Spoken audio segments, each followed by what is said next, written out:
MJ Morning Show on a Tuesday morning. Welcome, everybody, especially the early crowd.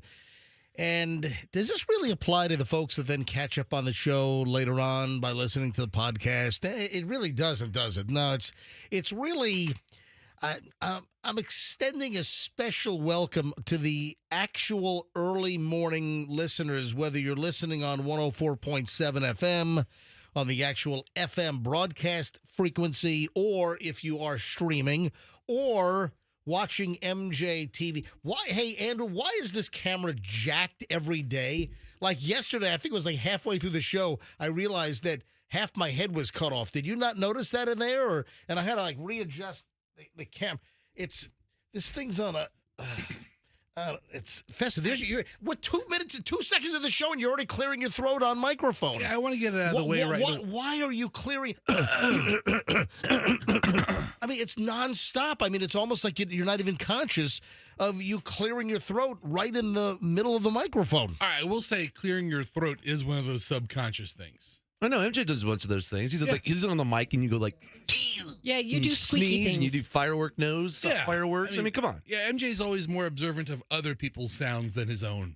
Yeah, But- you hacking the mic. What sounds? I might have a cough, but I do my best. I turn my mic off, and then I'll walk to the back of the room. And, Okay, I can't reach my microphone button. I mean, if you look at the way the studio is configured, well, this studio's an ass couch fest.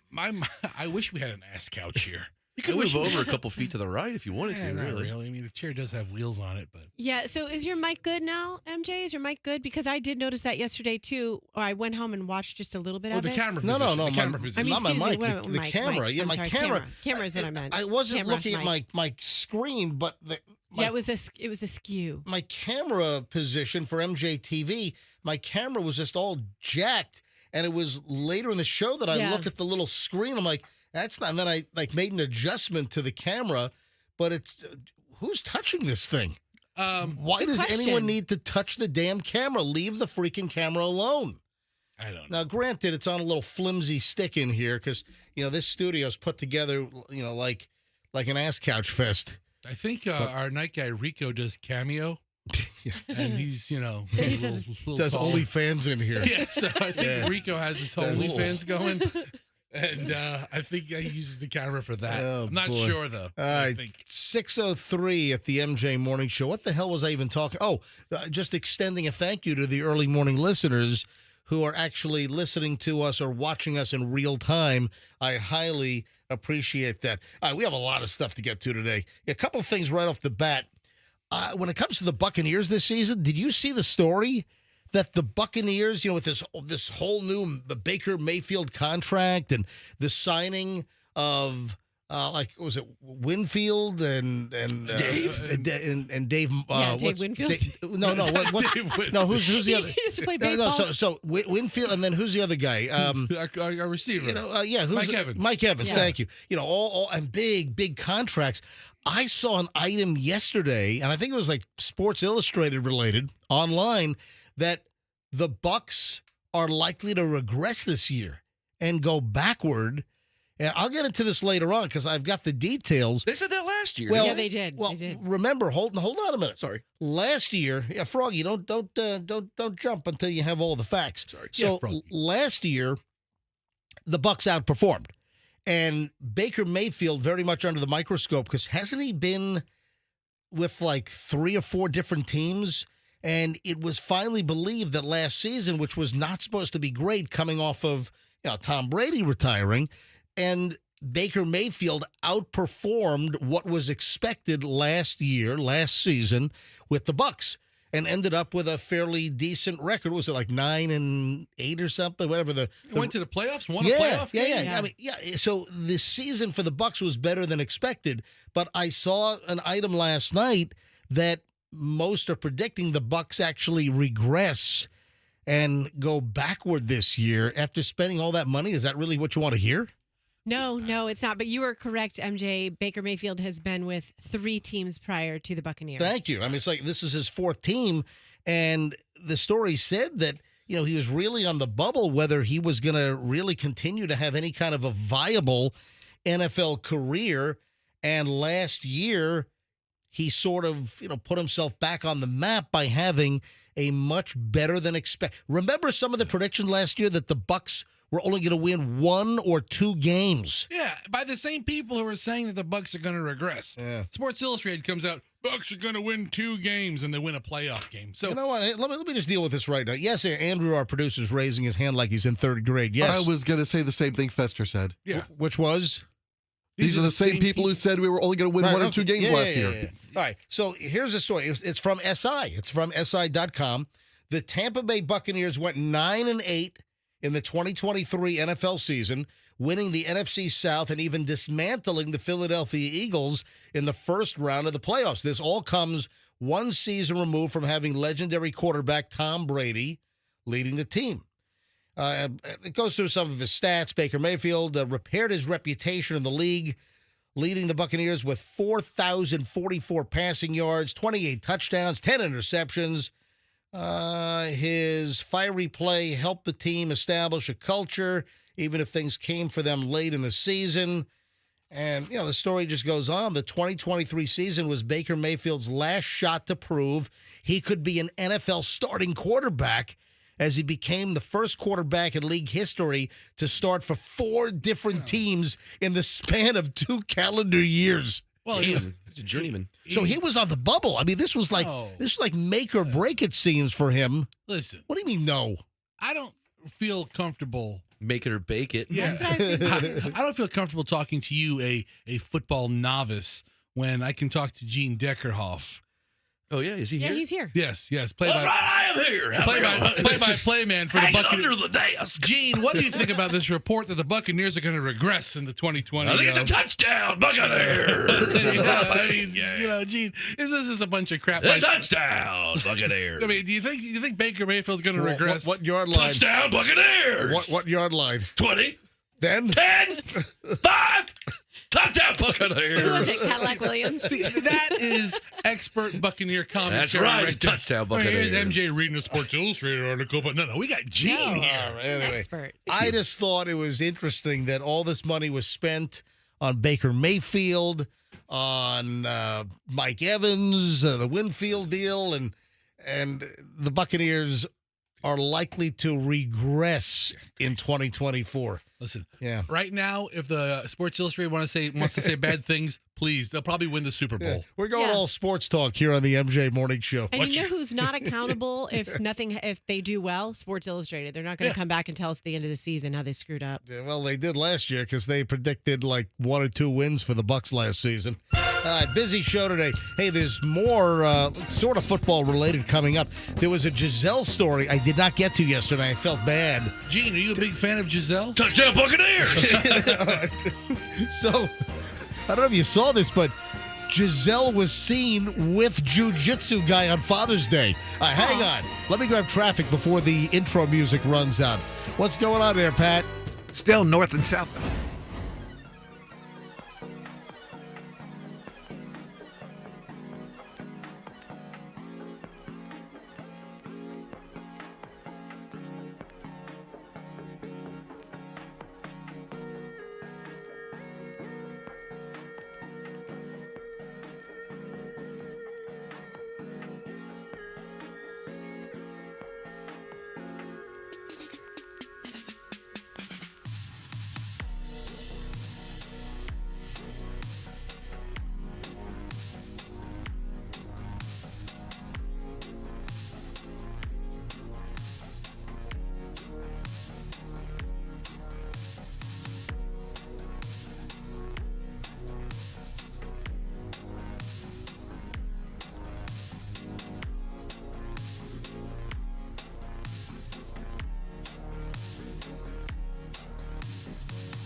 1.1 million, Froggy. Put that in your bong and smoke it. Whoa. I don't want to smoke money. 1.1. Oh, by the way, I've got some rolling papers for you. I forgot to give these to you. I don't need any rolling papers. Well, these were given to me by a listener that stopped off at the Cake Girls' 5th anniversary party. Yeah. They just passed off paraphernalia to you? A couple of weekends ago. It's not paraphernalia. A couple of weekends ago, I made an appearance on a Saturday at the Cake Girls' big 5th anniversary party of their actual storefront in that shopping center on Northdale Mabry, right at Bierce and Ehrlich. The Cake Girl stores right in that shopping center over there.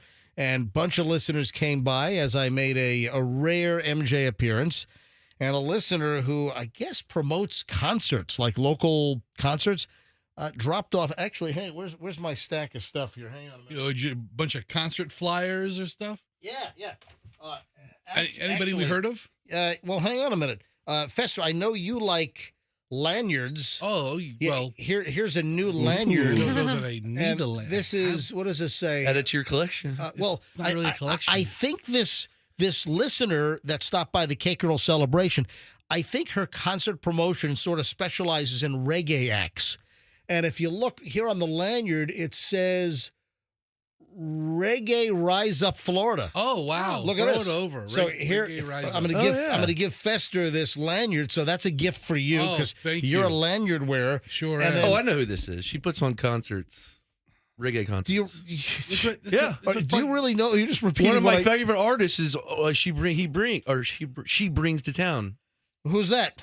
Mike Pinto, a fantastic reggae artist. No, I've got a whole bunch of like promo cards. Reggae Rise Up, Josh Henricks, Sat Sang, Mike Pintos. That's the guy I just mentioned. Who? Mike Pinto. No, you didn't. Yeah, he did. What? Oh, you did? He did. He said Mike Pinto. You did. Okay. I've loved that guy for 20 years. Anyway, look, I got all these promo cards that she gave me, and here's a Daddy Cool record sticker. Oh, I remember that. And wait a minute, and then here are some. I'm holding everything up to MJTV, by the way, and here are some rolling papers, Elements, ultra thin rice papers. So here you go, Frog. I could put it in my bowl of rice. I don't know how you wrap. I don't your really weed use those things. All right, well, but thank you. I'll take the rest of it. Maybe we will go old school with that, Frog. Anyway, so they're a gift for you as well. Wow. Sorry, Roxanne, nothing for you. Unless the kids like stickers. Kids don't like this. Kids love stickers. Yeah, I know. Yeah, all right. So, Roxanne, you were mentioning during the break that you had some whacked out, vivid, crazy dream. And a lot of the dreams we have, we don't remember. Right. But then every once in a while, and we've talked about this on the show, and I'll mention it occasionally, a couple of times a year, and it's not often for me. It's only probably, I don't know, half dozen times a year that I have those crazy, vivid dreams where you feel like you got no sleep. Oh, that's exactly how I feel. It feels like you were awake the whole night living your dream when you actually were sleeping. And I think a lot of our listeners know exactly what I'm talking about. It's these ultra vivid dreams where it just feels like you are running ragged all night long and like you got zero sleep, but you did. All right, so what happened with you last night? And when your alarm goes off, you just feel like it's just another part of the dream. Yep. And what I call these dreams is a sticky dream. And I don't mean that. Guys. That's a bad name for that. Oh my God. No, really? No. I would really rethink that name. You want No, this isn't like you were scared and had night sweats. No, it's not that kind of sticky. That's not the one we're thinking. No. Okay, get your heads out of the gutters. I'm talking about a sticky dream that sticks to your psyche. I learned about that in health class in 7th grade. Kidding me? All right. You're lucky you took health class. I learned about it in 7th grade the other way. All right, wait, just stop it. Oh, my God. All right. What do you mean? Roxanne, look what you've done. Look what you've done here. A sticky dream is when it sticks to your psyche. The feeling of it, you can't shake it once you get up and go about your day. And sometimes a sticky dream can be good. Like sometimes you can have good memories and you have those good feelings throughout the day. All right, so But what happened in this one your is bad. sticky dream last so night? far, she's describing a real sticky dream. All right, Fester, Yeah. knock it off. The ship has sailed. Knock it Yeah, off. I'm just saying, her right, description's pretty accurate. All right, so what's up? Okay, so I went to bed in real life, real Roxanne. And then in my dream Roxanne was having a conversation with Doug. And Doug is like, don't let those kids play with your phone. They're going to take videos and they're going to send them to people. Wait a minute. Well, hold on. This was A dream. this was the dream. However, So what did real Roxanne mean? real Roxanne went to bed. All right, so you went to bed and now you're asleep, and Roxanne. now all of this is in the dream. Dream Roxanne. All right, thank yes. you. All right, go ahead. And now this conversation I just described does take place in real life. So this is a carryover, right? Because Where Doug you- does tell me, hey, don't let those kids be on your phone and take photos and send them to people, right? Because they're getting to that age where they can take a picture, a video, or they can record us or themselves and and go into your contact list and send it to people. All right. Yep. So he says that in the dream. And I was like, oh, yeah, we're fine. So he goes to bed in the dream, and I stay up for a long time. And I do whatever I do, get ready for bed. A totally different house. It's like we've got all these cubbies. It's in California. That's beside the point. Well, I wake up. Dream Roxanne wakes up, looks at my phone. So you're still dreaming. Yes, still dreaming. Right. And I have recorded somehow. Daviana has switched my phone, so it's recorded everything I've done and sent it to Instagram stories. So I log on to my Instagram stories. Dream Roxanne does. And your whole day, everything whole was night. posted. Your Yes. whole night. And I'm scrolling through the stories. And at first, it's just mildly embarrassing because I don't know I'm being filmed. So it's like me brushing my teeth or, doing whatever. And then I get deeper and deeper into, they're like 500 IG stories that I posted overnight. So I'm scrolling through, I'm Right. trying to get to, Right. and I see one and I'm dancing. Like, think of Britney Spears level embarrassing Knives Out Like dancing. topless? Yeah. Yes. Hold on. Yes. You were topless? Yes. You were naked? Yes. So I'm looking at this video and it's me dancing and I'm like, oh my God. And your this went kids out. posted this? It's not my kids. It's that Daviana had set, the Dream Daviana had set my phone. That whatever you recorded whatever got posted on your social media? Whatever I did got recorded on in my Instagram. IG stories. Gotcha. So I'm like freaking out. So then I like drop my phone. I pick it up again. I have to go back to try to scroll to this IG story where I'm naked and dancing. Right. Are you trying to Because- like frantically erase it? Well, yes, but what am I really trying to do now that you do stories, MJ? I'm trying to see who has seen this, right? Because the first 100 videos, there were thousands of people watching them and clicking on them. And then they start to dwindle because it's like, all right, here's Roxanne just doing her thing at night. It's weird. I'm praying that they've dwindled when I get to the naked dancing. This is Dream Roxanne, anyone just tuning in. When I get to the video, the IG story, and I look at it, and there are 10 people who viewed it, but I can't see what 10 people. And I'm just about to click on it to see which 10 people saw Roxanne dancing like Britney Spears, crazy, and I wake up. And in my head, I'm like, oh, I hope those are cool people. I hope they just know that that's not me. I'm not really like that.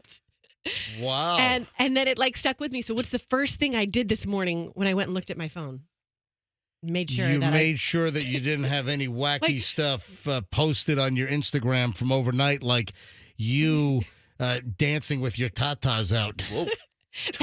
that's Dream Wow. Roxanne. That is Dream Roxanne. That is not real Roxanne. But Wow. it's like it stuck with me. I'm like, what did I post? What did I put in my story?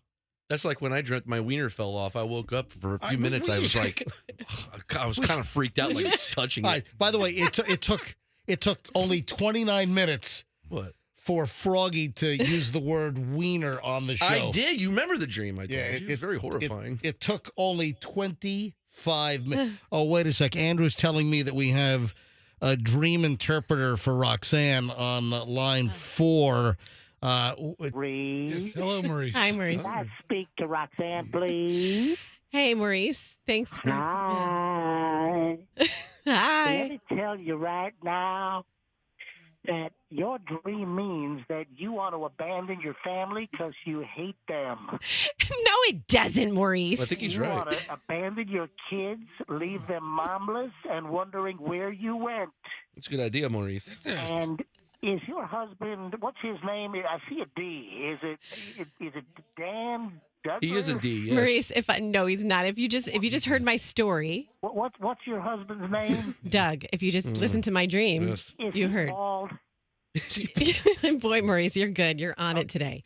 Yeah, I see you running away from your family and complete abandonment. Mm-hmm. That's excellent. Excellent analysis. Maurice, I know why I had this dream. Okay, you're off base. This isn't like a telling dream. This is just stuff I experienced Listen, yesterday. You can lie to yourself. Yeah. You can tell yourself whatever you want, but I speak the truth. I am the foremost dream interpreter. I was on Oprah. Oh, really? What did you tell Oprah about her dreams? I told her that she was going to have it coming out of both ends. Wow, you are good. And Maurice was right. Remember Yeah. that Gail King clip from last week? Yeah. Oprah was sick as a dog. Thanks, Maurice, Maurice. thank you for calling in, Thank you, Maurice. Maurice. Where's Maurice from? He had like a southern twang. I don't know. Wow. But Maurice, feel free to call back anytime with any dream interpretation. I tend to concur with him. It's No. almost like, No. those are foreshadowing you.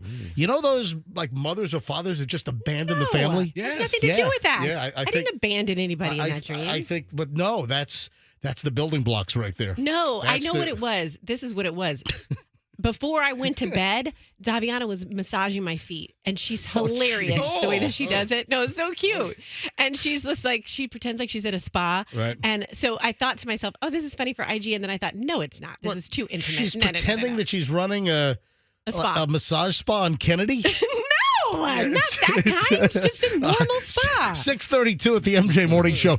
Quick break. Early morons in the news. A great pile of early. Hey, Maurice, keep listening.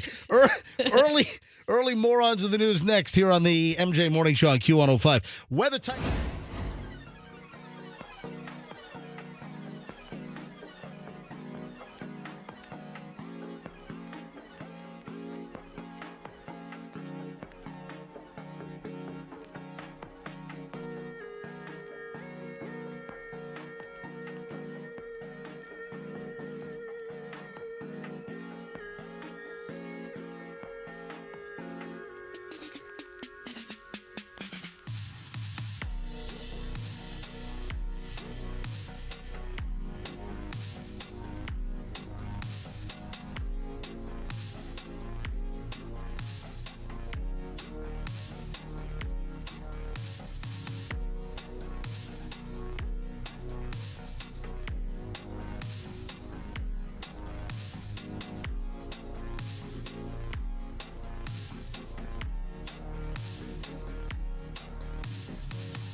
Here we go. 6:41 at the MJ Morning Show, and easily one of my top 15 favorite things of the show on any given day.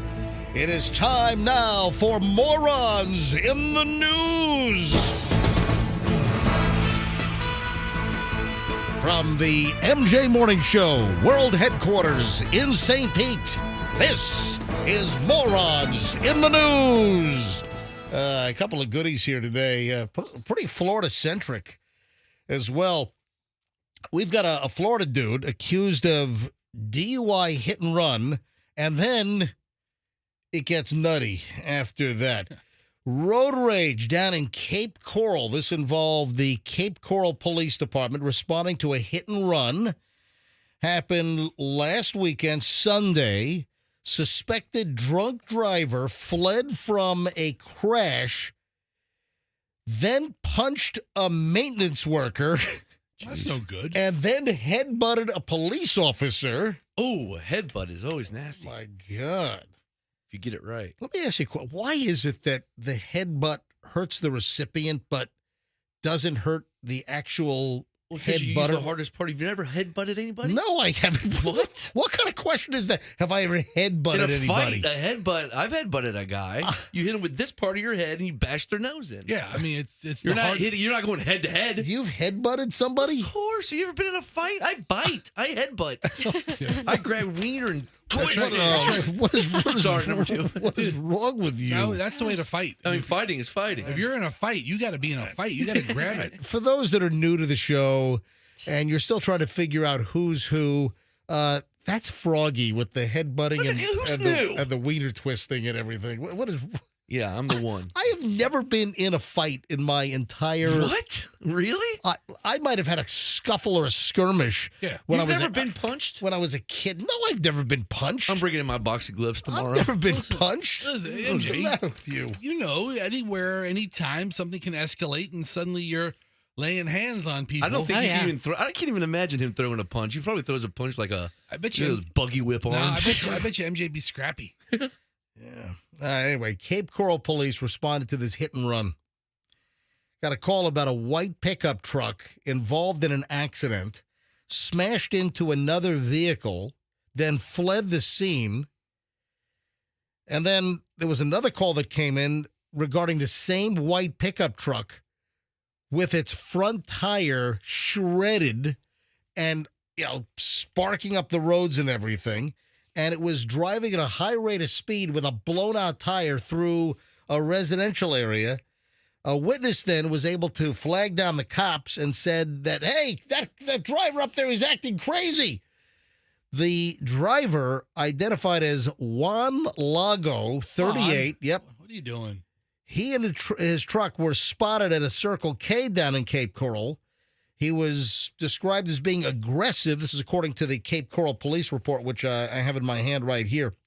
He couldn't stand up straight. He had slurred speech. His eyes were all glossed over. He said to the police, I was not in any kind of a car crash. Anyway, there was damage to his vehicle. His tires blown out. Cops search him. He's got a pocket knife in his pants. The cops are interviewing witnesses at this point.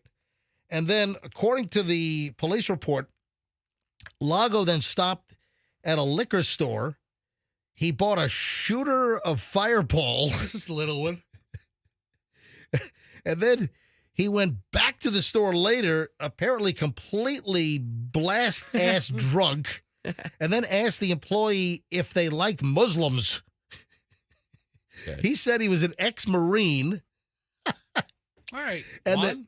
that they killed all of his people. So what is this guy talking about? All right. So then the employee refused him alcohol the second time around. Then he became angry. He spat on the worker at the liquor store, challenged him to a fight, This guy's awesome. got back into his truck and sped off. Then another witness told the Cape Coral police they were waiting for Lago's truck to pass before they pulled out of their driveway. That's when Lago made a U-turn, drove right at her, got out, tried opening her driver's side door, and started smashing on her window. Like a carjacking? My God, what is up with this guy? You'll see some crazies in a liquor store. Then the woman's, I guess, lawn care guy witnessed the accident, tried to step in and help. Lago grabbed the man, pulled out his knife, threatened him with the knife, and then punched the guy in the face. Why didn't he stab him? So once the cops were able to detain this guy, they did a field sobriety test. Oh, they needed to do that too, Yeah, huh? he was arrested for DUI, taken to a nearby hospital. And as they were taking him to the hospital, he headbutts the police officer. That's a bad idea. Oh, my Yeah. God. I mean, this story it's like element after element. Anyway, he was taken to the Lee County Jail. All kinds of charges, 3 counts of DUI, property damage with DUI, hit and run, I mean, if you would have just stuck to punching the lawn guy. driving with a suspended license, aggravated assault with a deadly weapon, battery on a law enforcement officer. My God, this guy is just He's a menace. out of control. That's nuts. All right, now, let's come a little closer to home here. Both of these are West Coast Florida stories. That was Cape Coral. This is right here in St. Petersburg. What's that song? Sugar pie, Honey bunch. What? Yeah, well, You know I love you. I can't help myself. yeah, well, this is I think that was New Kids. this is DV Honey Bun. DV Honey Bun. Yeah, DV stands for. Domestic violence. That is correct, Froggy. Yes. This is right out of St. Pete, right here. This guy's an ex-con. He's back behind bars. Why? Smashed his girlfriend in the face with one of those honey buns by Little Debbie. Oh, I used to take those for my treat when I was in grade school. The single packet, right? Remember, you'd have like a little treat time? Yeah, so it's a Little Debbie honey bun. So And crazy. this is the story. And they arrested him. Oh, yeah. That's assault. Dude, you can't throw a honey bun at somebody's You face. can't throw a fluffy, soft dessert. It's just amazing how one man's assault is another man's foreplay. Oh. I mean, This is a Oh, my battery. It gosh. doesn't matter what you throw at somebody, whether it's a battery with a battery or whether it's a battery with a honey bun. How about a cotton ball? Can I throw a cotton ball at somebody and get All right, arrested? will you please stop? I'm just- All right, investigators say that Andre Eason, who's 47 years old, and the 39-year-old victim were in their car. This happened last Friday, 4 a.m. They got into some kind of altercation. Something obviously triggered this. And the couple who live in a hotel were outside of a Walmart supercenter here in St. Petersburg. okay. And during the dispute with the honey bun, Andre Eason, the man, allegedly smacked the victim in the face, causing minor redness With his hand or with the honey with bun? the honey bun. DV honey bun. Man. An arrest affidavit does not specify the nature of the honey bun clash, but apparently they've had a history together. I'm looking at Eason's mugshot. He was arrested for domestic battery, misdemeanor, booked into the Pinellas County Jail, released from custody later that day, actually. This was Friday. Ordered to have no contact with his girlfriend for 6 months. Whoa. Wow. How long does he have to stay away from Little Debbie? Little Debbie, that he can go right back to Little Debbie. He's going to be tubing it for a while. The couple's relationship began after Eason was released from state prison earlier this year. Things got rough again. He's self-employed. Oh, yeah. What kind of business does he run? Convicted felon's solo practice included the sale of fentanyl and methamphetamine. That's good business. So apparently he's in the drug dealing business. Business is booming. Was the bun wrapped or unwrapped? Did you say that? I don't know. Because the stickiness would be the most annoying part. I don't know. You know what's crazy? I've had several friends who've served time in both jails and some in prisons. Right. And the honey bun, Commissary popular. is like the mode of commerce. I Are mean, you telling me that Yeah, oh yeah. prison and jail commissaries, I bet you if you they took- have Little Debbie honey buns? Honey buns. That's a staple? yeah, honey. Oh, yeah. You take calls right now Wow. from people who've served time. Didn't know They'll, that. they'll say the honey Trade an bun. e-cigarette for like 5 honey buns. Really? Yeah, I mean honey buns are you can get a lot done with some honey buns. Anyway, this guy Eason here, right here in St. Pete. Folks, part of the reason why I'm doing this story is just when you hear stories like this and you're walking past a dude like this at the supermarket or he's next to you at a traffic light on 4th Street, you know, it makes you wonder who is mingling among us. This guy's rap sheet includes convictions for aggravated assault, theft, disorderly intoxication, obviously drug dealing. When booked into custody, jailers have noted that Eason has teardrops inked below his right eye, as well as a bear claw. That's because you threw a bear claw pastry at somebody else. He loves his pastries. Yes. But I was going to say, but apparently this is a real bear claw, and it is not the Donut. it's not the donut type item you can get at donut shops. He shot a bear. No, he threw pastries. He has a cannoli on his side. Early morons of the news, Florida-centric edition here on the MJ Morning Show on Q105. Hey, did you hear that sculpture installation down at the St. Pete Pier? It's closed off because it like partially collapsed or something, and Ooh, Yeah. That's cool. Yeah, That's cool. that's not cool. Did anybody get hurt? That one tower in Italy's been collapsing forever. Who cares? No. All right. We'll get into that coming up in just a bit. And you know those, I chuckled at this, but you know those notepads that have like a little slogan or a saying on top, and sometimes it's like the list of things to do, and it's got some little like cutesy, wootsy little saying on top? There is a notepad. Like a to-do list? Yeah, but, Yeah. but there's a notepad, and I have got to get myself one of these notepads. I love. What did this notepad say that has me intrigued? Hold on. That and a lot more next on the MJ Morning Show here on Q105. Stand by, guys.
It is the MJ Morning Show on Q105 702 Tuesday morning. Welcome, everybody. We highly appreciate you listening to the MJ Morning Show, and we even more appreciate when you spread the word and you tell people that you listen to the MJ Morning Show and that they should also. Because, listen, I'm a realist here. I realize that there are people that might listen to something else. There are so many new people here in the Tampa Bay area, post-COVID, that don't know the MJ Morning Show history going back to 1994. 30 years of MJ presence in the Tampa Bay area. A little bit of time off while I did a different radio show for about 7 years, but we brought the MJ Morning Show back in the middle of COVID, October of 2020, our second go-around here on Q105, 104.7 FM, so we highly appreciate it if you help spread the word, because it's amazing how many people still don't know that the MJ Morning Show is back every day here on Q105 with me, MJ, and Froggy and Fester. We added Roxanne back in 2020. But spread the word. The MJ Morning Show is back. Fester, you know what? You sent me a note, and I didn't bring this up yesterday, but you guys had a weird, interaction with a server at a restaurant. It's all my wife's fault. All right, well, hold on. I want to get to that in a second. First, though, heads up, if you like to go to the St. Pete Pier, and there's a green space underneath this huge bending arc sculpture installation. I mean, I've seen it. I don't hang out there, but the thing's in danger of collapsing. Really? You know what? I'm a fan of more engaging artwork. Yeah. And I got to be honest. It's called interactive artwork. Yeah, there you go. I'm a fan of this. You know, you go to a museum and you're looking at a painting on the wall. I don't know, some kind of a Renaissance painting or whatever. I mean, listen. Are they talking about that big net? Yes. That's art? Yeah, well, yes. I thought it was to keep birds away. I thought it was some type of an extraterrestrial antenna trap to get signals from outer space. Something. Like some kind of SETI kind of deal, like Jodie Foster. All right, hold on a minute. So hold on. What do you call it? Interactive art? Is that what you called it? Yes. I'd like to go to a museum and look at various paintings and just have greater interaction. Like maybe you're staring at a painting and from the eyeball it squirts some kind of a viscous slime and hits you, or you're looking at a bronze sculpture and maybe there's a mechanical arm that smacks you or something. Or and in this case, down at the St. Pete Pier, you've got this bending arc, this huge net. It's a net sculpture. How is a net a sculpture? Well, apparently the whole area underneath has been closed off because one of the support ropes or cables, something's wrong and it's sagging. This is a 424-foot sculpture. It's a net. I mean, this is the laziest art I've ever saw in my life, ever. I don't know. Have you ever seen some art? Listen, This is pretty lazy. Let's just take a big old fishing net and hang it up and call it a sculpture. I like the guys who go in the museum and spray all the paintings with orange paint. Oh, wait, what are you talking about? Hold on, you're condoning. I love that. You're condoning museum vandalism. Oh, it's the best. What the hell's wrong with you? It's hilarious. It is not hilarious. It almost improves some All right, paintings. you know what? What organization is doing that? Take that back. It's not an organization. With the orange paint? I don't listen. It's various protesters around the world. They're the best videos out there. Take that back. No, I will not. You're encouraging vandalism. What I'm is saying what I is enjoy wrong with I enjoy watching the videos of the orange paint. you're splash on the Mona Lisa. part of the problem. Then He's not encouraging it. He's just saying he appreciates it. That's interactive art. How's that not encouraging it? Stop. That is wrong. Take that back. I'm not saying go do it. Retract that statement. Retraction not taken. Given. Retraction not given. Thank you. Something wrong with you. I am pretty sassy today, aren't I? So heads up, I guess there's some kind of a connection or support cable that's, I guess, about 12 feet off the ground, and it's frayed, and they're afraid. Get it? Afraid. They're afraid that the whole thing could come down. Anyway, I guess they don't know the reason why. And you know what? Fester, you owe an apology to the artist, Janet Eckelman. Yeah, you do. Yeah, I owe nothing to Janet Eckelman. I owe an apology to the fish and bait store that she bought this big net from. It's a 10-foot cast net. It's like the biggest piece of chicken wire I've ever seen. And this is like the Emperor's New Clothes. Everybody's calling it art, and now everybody's calling it art. It's a fishing net. This is not art. When you said a sculpture, I thought it was like a statue of, Kurt Kurtzinger or something.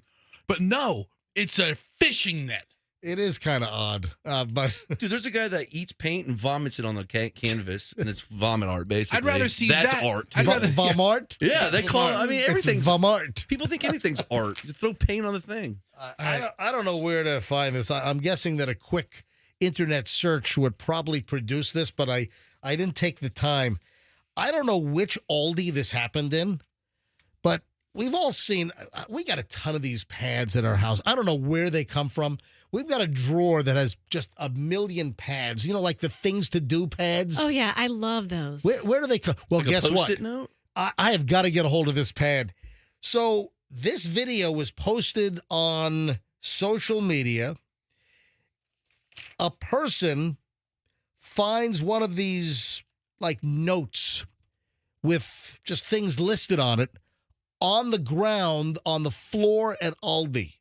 So the person picks it up thinking, oh, it's somebody's shopping list. They drop the shopping list at Aldi.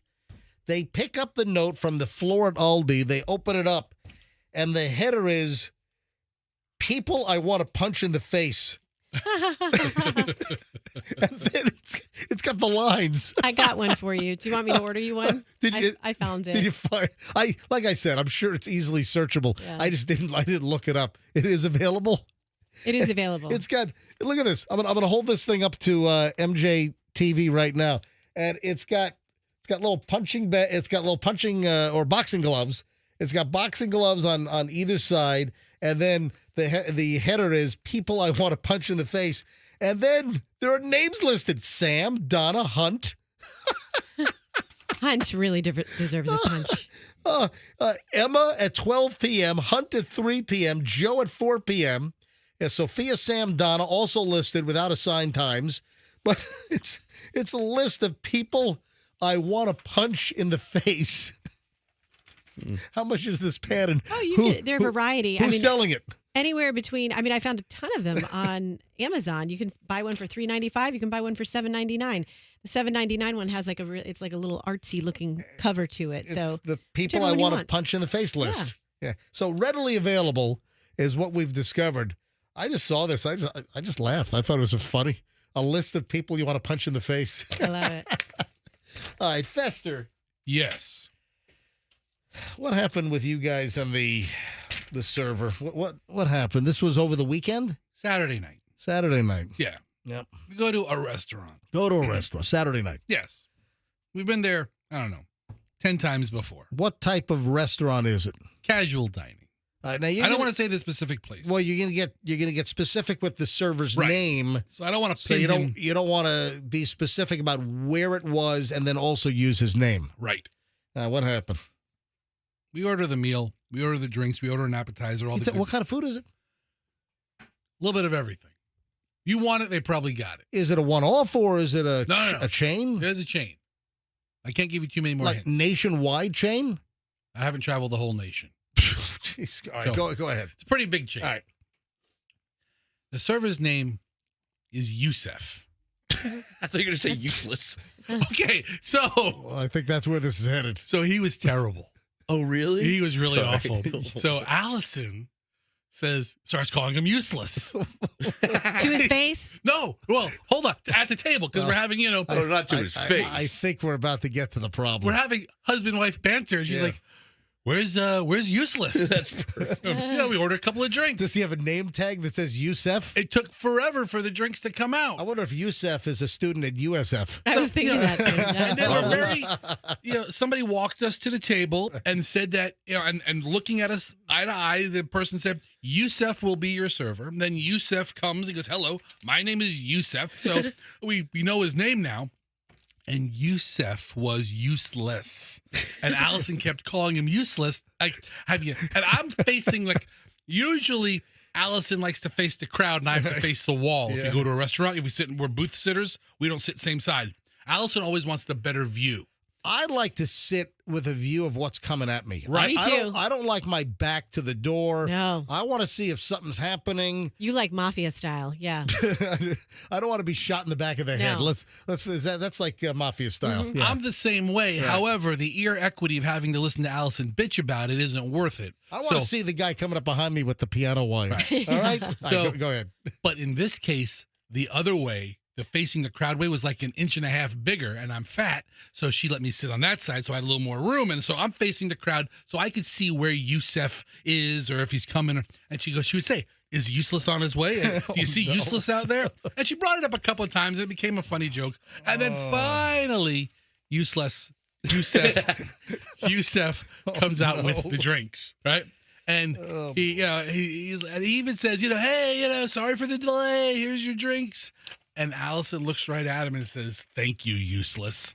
Oh. And he had no reaction. Oh, boy. And the restaurant was a little noisy, so I don't know if he processed that. Did she do that on purpose? No, because she was She was just conditioning her making brain. jokes. She would never call somebody useless. I can't imagine why you didn't. That amazes me. I mean, I'm sitting there just kind of with my arm propped up, just waiting for the guy to, all right, buddy, just drop. I wasn't even thinking about calling him useless to his face. Allison conditioned her brain that his name was useless. She said it so many times. You know what the thing is that happens to people is you tell yourself over and over again, don't say that, don't say that, don't say that. I'm not going to say it. And then you say it. Yes. And like you psych yourself into it. Oh, yeah. And you're deliberately trying not to do something and you do exactly what you're trying not to do. Oh, useless. Oh, no. Oh, Yusef the What useless. What did Useless do that was so useless? Or what did he not do? Was he just slow? What was so Everything- bad? Give me examples of what was so bad about his service. Everything took a really long time. Well, it's maybe that's the kitchen's fault. And it's Father. Okay, so So Father's Day? Father's no, Day. it's Father's Day weekend. We went Saturday. okay. We You went went Saturday. And Saturday, it's busy. It's Saturday night. But these restaurants should be ready for this. They kind of know what the calendar says. We order the drinks. The guy's like, I'll be right back. He wasn't right back. He had to go to the store and buy the drinks. Did you tip useless? Yeah, we tipped useless. On the button. Why you tip it? Because I'm a tip. I'm not going to not tip. Well, if he was You're useless. complaining about the service was useless. And Everything eventually, All then right, the did food you- comes out. Did you leave a 20% tip or did you lower the tip to let it? That's part of how you let someone know that they didn't do a good job. He never is learns. You leave a lousy tip. If everyone keeps tipping him at a normalized rate and it sucks, he's not going to know that he sucks. He's not going to self-improve. So- you're part of the problem. So the food comes out and somebody else brings it. Useless didn't bring it. Damn it. Yusef didn't bring it. Somebody else brought it out. And she was wonderful. What was her name? Useful. She was very useful. And then Yusef pops up. Hey, is everything okay? I'm like, where the hell have you been? It was Eunice, and they called her useful. So, all right. So, anyway. all right. And you don't want to say the name of the place? No, because All how right. many Yusefs are working at BJ's Brew House in Wesley Oh, my Chapel? Oh, did you Okay. just say it? I think Did he I? did. Did I? I just dumped that. I did. It's a I good place. dumped it. Did you, I dumped Yeah, it? you make YouTube it will right. have it. Don't All worry. right. It's all right. So, man. All right. 7-6 still, man. That'll You know what? learn I him. did that one time. Well, I'll tell you later. All right. Look at the clock. All right. 7:16 at the MJ Morning Show. Quick break. I have a violin up there. I'm amazed at people. I mean, I'm sorry, but I just want to call some people idiots. I've got a violin scam update we'll get to in just a second. Also, Fester, I need you to coordinate like a sort of a response act, if you don't mind. I'll explain. I got a situation in the neighborhood, and I just had a great idea. Had a great idea. Ooh. Hold on. All that and a whole lot more next as we start an hour and 20 minutes of nonstop MJ. Also, Roxanne, you've got a problem. You claim that there's a utility you're trying to cancel and they won't let you. I finally broke up with them, too, but I kind of, yeah. All right, hold on. Still date a little bit. Well, you don't need. You can break up with utility. Well, some you can. All right, hold on a minute, or a service, I should say. Back in a second. Hour and 20 minutes of nonstop MJ is next. Garage doors.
20 minutes of nothing. Real ailment. I was on your notepad. Yeah, number one. Oh, before I forget, I mentioned, I think this briefly, but I wanted to get into more detail. Before I forget, are we to believe that Gisele Bündchen is now back with Jiu-Jitsu Man? Because remember, the speculation was, and we had a whole story last week, that Gisele Bündchen, former Tampa Bay resident, but I think she hated every minute here. She's too cosmopolitan. We're too low on the totem pole. She seems pretty plastic. Yeah. You know, listen, she's that hoity-toity, Miami South Beach runway model type. Yeah, you could also put international flair in that sentence to describe her, which Miami's more of an international. So she liked Boston better than here? Listen, I got to believe that she did not like her time in the Tampa Bay area. But she does like BJ's, Brazilian Jiu-Jitsu instructors. Apparently she does. Well, the story came out last week that it was too much for the Jiu-Jitsu guy, Joaquin Valente. He's the trim, fit, younger guy that she was spotted with, after the Tom Brady breakup. And remember, she was like horseback riding on a beach in like Costa Rica or something. How romantic. And remember, the original stories were that Gisele Bündchen brings her jiu-jitsu instructor along on vacation. But no, they were doing it. They were a thing. And then we get the story last week that Gisele Bündchen was broken up with Jiu-Jitsu Man. That it was too much pressure after the whole Tom Brady roast story.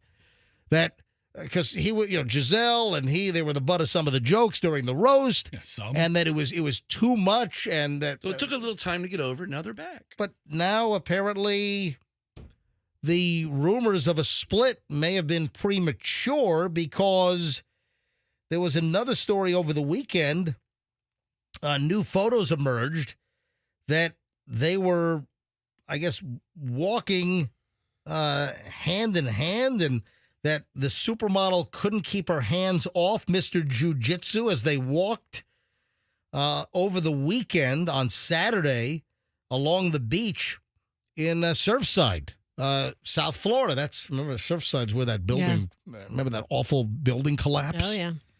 That's where Surfside is over, near Fort Lauderdale, south of Fort Lauderdale. And now what? Now they're back together? Yeah, they both speak the same love language. Yeah, good for them. Portuguese. Love is grand. All right, so I just wanted to update that. I meant to get into that yesterday because it was a fresh story over the weekend, and I had it in the pile yesterday, and I just missed it. And also, speaking of Giselle and Tom Brady was not with his kids on Father's Day. Tom Brady's kids actually spent Father's Day with Giselle and Mr. Jiu-Jitsu. So here we have the Saturday spotting. They're strolling, and Giselle was all handsy with Mr. Jiu-Jitsu. And then we hear that Giselle was with Mr. Jiu-Jitsu man on Sunday, Father's Day.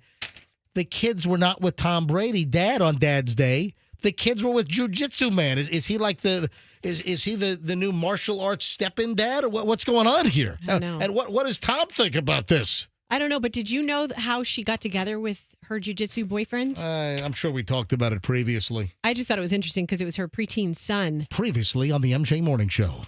Who wanted to take jiu-jitsu, so she signed her son up for the classes at their school. Really? Was that locally or down in Miami? In Miami. Okay. And all right. took him to his first class and spoke with Valente, and then she said, I'm going to take a class myself after watching her son do one class, and that was it. Mommy, I want to learn BJJ.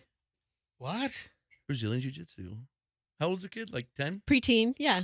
Yeah, he talks Whoa. baby talk. I hope somebody puts him in a toe hold and Mama, I chokes want him to out. learn BJJ too. And she's like, me too. Who cares about these two? They've been married. They've been divorced for like a year. You know where Tom was on Father's Day? There's probably hooking up with some thought. He was at the UFL championship game, What? like the spring football league game, championship game. And really? he walked into the booth for a little while. Well, thanks for that. I could care less. Yeah. I miss it. Why the hell are you scrolling for tires during the morning show? Oh. I'm over here, and half the show already. Fester's on the Tire Rack website, and Fester's just scrolling for tires. Tires. What are you doing? I happen to be in the market for 4 235/55 R17s. Gosh, you just got that. Wait a minute, car. hold on. It's a Is that for the Tesla or for your 2010 Cadillac DTS? no, this is for the Cadillac. The Tesla. POS. Why don't you go to Costco or Sam's Club and get some tires? Well, maybe I'll go to Tire Rack. Maybe All right. I'll probably go to Listen, Sam's Club. I've purchased from Tire Rack in the past. Yeah, I'm trying to get an idea of what I'm in for. You know what? Speaking of tires, Like, look at these nice Michelins here for $229 a tire. Can you pay attention to the show and put your heart into it? speaking of tires, Tell me more about that, Froggy. speaking of tires, Yes. Go ahead. you just kind of jarred something. Okay. Is there a local or a regional Michelin tire rep? Yeah, that has a couple of 235/55s R17s that can fall off the back of your truck. I've got Michelins on my less than year old X5.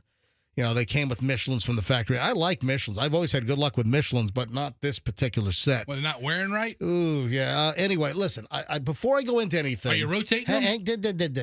Listen, they're different sizes. Oh, All no, right, that's cool. it's a mixed size, different on the front and the back. All right. Before I go any further, is there a Michelin tire rep for the west coast of Florida? Yes. Does anyone know a factory rep for Michelin? Do me a favor. Send me an email. Or if you're the Michelin factory rep for this part of the country, if anyone knows who they are, send me an email. MJ@MJMorningshow.com. I want to try to rectify a situation first. All right, MJ@MJMorningshow.com. If you're a Michelin rep or if you know a Michelin rep that works for Michelin, that works, the west coast of Florida or central Florida, send me an email. What? MJ@MJMorningshow.com. Don't use me looking for tires for the caddy for you for an opportunity to shill for to chew a rep Personal out. marketplace? Yeah. All right, Fester, I got a mission. I would like to talk to a Michelin rep or a Pirelli rep All right. or a Hancock rep or I think it's hand kook. is it? Yeah, like you're a kook. All right, let's move along here. I have a mission for you, Fester. What do you got? You've typically been able to pull this stuff off. This is right up your alley. Lay it on me. Do you know somebody with a van Do I know somebody with a van? that might have speakers that'll make your ears bleed? Yeah. Yeah. So Yeah. I figured you would. Yeah. Here's my dilemma. Got this kid in the neighborhood that just blasts the exhaust. Whatever car this kid has is modified, like with like straight piping, like the mufflers, and just drives through the neighborhood and just. I mean, peaceful, tranquil South Tampa neighborhood. I mean, just I'm walking and he'll just drive right by me and I was like, oh, gee. So I've kind of waved the kid down. I'm like, dude, what are you doing? Why Oh, you-" no. And What are he- you and- doing? And the kid's just a wise ass. So here's what I want to do. You did you- old curmudgeon, Tim? What did he say to you? What'd you say? What did you say to him? And what did he say to you to make you put him in the wise ass category? Yeah, we must know. The kid's had like 3 different cars over the last couple of years. Okay. So He's a car guy. And he might be like college, like freshman now. But the cars, his exhaust, it's deliberate, and we got a tranquil neighbor, and he just drives through. And this kid must be bored out of his mind because he just drives up and down the streets. It's like, get a hobby. And he's just like, yeah. But it's loud. It's annoying. I've seen other people walking the dogs or pushing the stroller, and they're like, what is that? So had a little interaction with the kid, and no, this is I'm walking, and he pulls next to me, and I'm like, I kind of like waved him, and I'm like, dude, why do you have to rev and make your exhaust go? And he's a wise. All right, listen, I guess you got to fight fire with fire. Here's what I'm going to do. You want to light his car on fire? No. right. I think you fight the noise with some noise. His dad works for Raymond James. What? Doxing the kid? The kid. I'm just saying. I'm not mentioning any names. All right. The kid's dad works for Ray J for Raymond James. Big company. The stadium? No, works for the financial. I thought it was like a ticket taker. Here's what I'm thinking. We get the guy with a van with just ridiculous, like 35,000 watt speakers, and we go to the Raymond James parking lot, the corporate headquarters. Oh, Yeah, great idea. and we just crank death metal. And then hold up a sign, music today, courtesy of, and then put the father's name on a big sign outside the van. I just played death metal in the parking lot. You know the for father's like full name? 35 minutes. Oh yeah. Have you talked to the father about the douchiness of No, their kid? I haven't. Can I recommend Slipknot? At the end of the day, the kid's living on the old man's dime. I think so. So you should probably talk to the old man before we. You should play Slipknot live from Mexico, the whole album. All right. So great. Is it that good? What's the most obnoxious stuff? Slipknot live in Mexico. Okay. It's got to be live, though. Just blast that at about 300 decibels. Okay. Their best song is 1, 2, 3, 4, 5, 6, 6, 6.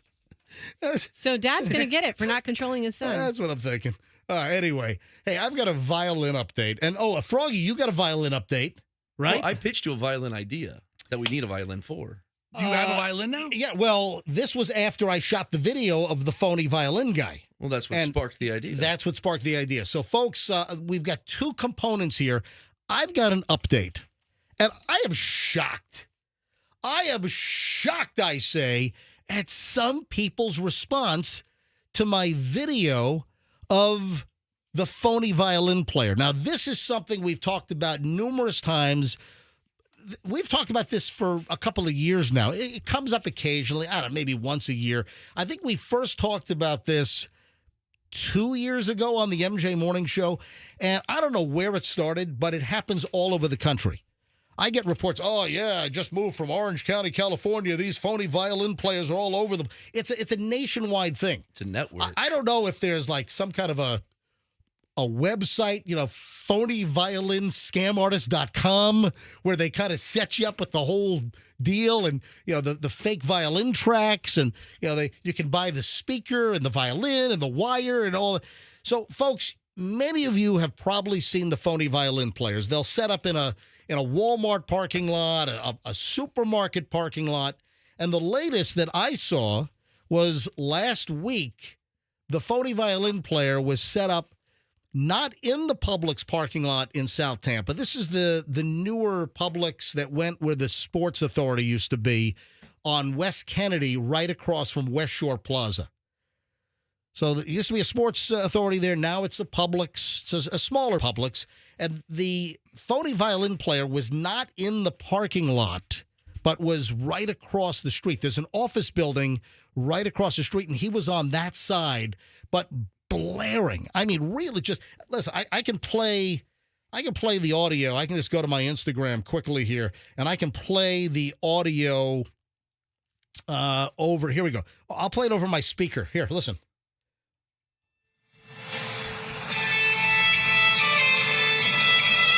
This is off my phone. It's one of those violin scam deals. All right, He's amazing. He's not playing. I know, but you would think he wouldn't play a track with like other instruments playing and like. Well, here's the update. Yeah, go ahead, Rox. I went to this weekend. My daughter had a recital, and I went and watched her recital, and that song was played. A kid sang it for real, and then there was a violinist. So I was going to text you those videos and be like, "Look, this is the real deal." So I'm just blown away at the response. The number of comments. First of all, this video has over 50,000 views already. Not as many as my Spirit Airlines unaccompanied minor kid. That's at 1.1 million now. That is insane. We're all really proud of you. How long are we going to count this? I'm just pointing it out. 1.1 million views on the Spirit Airlines kid. You could have made like $20 off that. Probably could have. Actually, 39 cents. All right, now, if I monetized. Now, the violin players, oh my God, it's 57,000 now on the phony violin player. But what's remarkable to me, and are these like gypsies? Are they from like Romania or something? But they're all over the country with this violin scam, and they'll be in Home Depot parking lots. Listen, if I go to phones, the phones will load up in 2 seconds with people that have seen these violin. They're all over here. And they have signs like, my mom is sick, she's in the hospital, need money for medical bills. I have 3 kids, can't afford the rent. They've got these white cardboard signs, with handwritten with black Sharpie, and they all have a sad story, and it's a phony violin racket. They're not really playing the violin. But what's remarkable to me is the comments. And people, I'm just going to summarize a few of the comments. And I'd love to grab some calls on this. Some of the people that are commenting on my video, on my social media, are saying things like, who's he hurting? He's standing there and he's pretending to play. So what? It's performance art. What is the matter with people? What are you talking about? That's what Fester said. The guy, That's what I said too. The guy has a sign and he's claiming some type of hardship, and he's trying to scam you that he's not playing the violin. He's got a sign claiming that his kids are starving. He can't afford the rent. He's about to be evicted. He's got a 6-week-old baby. His wife has lupus. Whatever the all kinds of sad stories. It's all theatrics. But it's a scam. And I got some people saying, MJ, what's it to you? He's not hurting anybody. I don't see the problem here. What do you mean you don't see the problem? You like getting scammed? You like somebody begging for money under false pretenses? Oh my God. Oh my God, I can't believe we're having this conversation. What's the Holy crap. You like somebody begging for money under false... No, I like my beggars telling me the truth every time. Oh my God. You know what? This guy's hurting nobody. Let's go to phones on this. Oh, Jesus. Why are you... Well, you know what? You're a scam artist at heart anyway. You're a scam artist at heart. Yeah, You're a scam artist at heart. You're really helping yourself here. You're really helping yourself. Don't pull a groin. You sound like a pirate. There's a lot of segments in a row of you with gripes and bitches.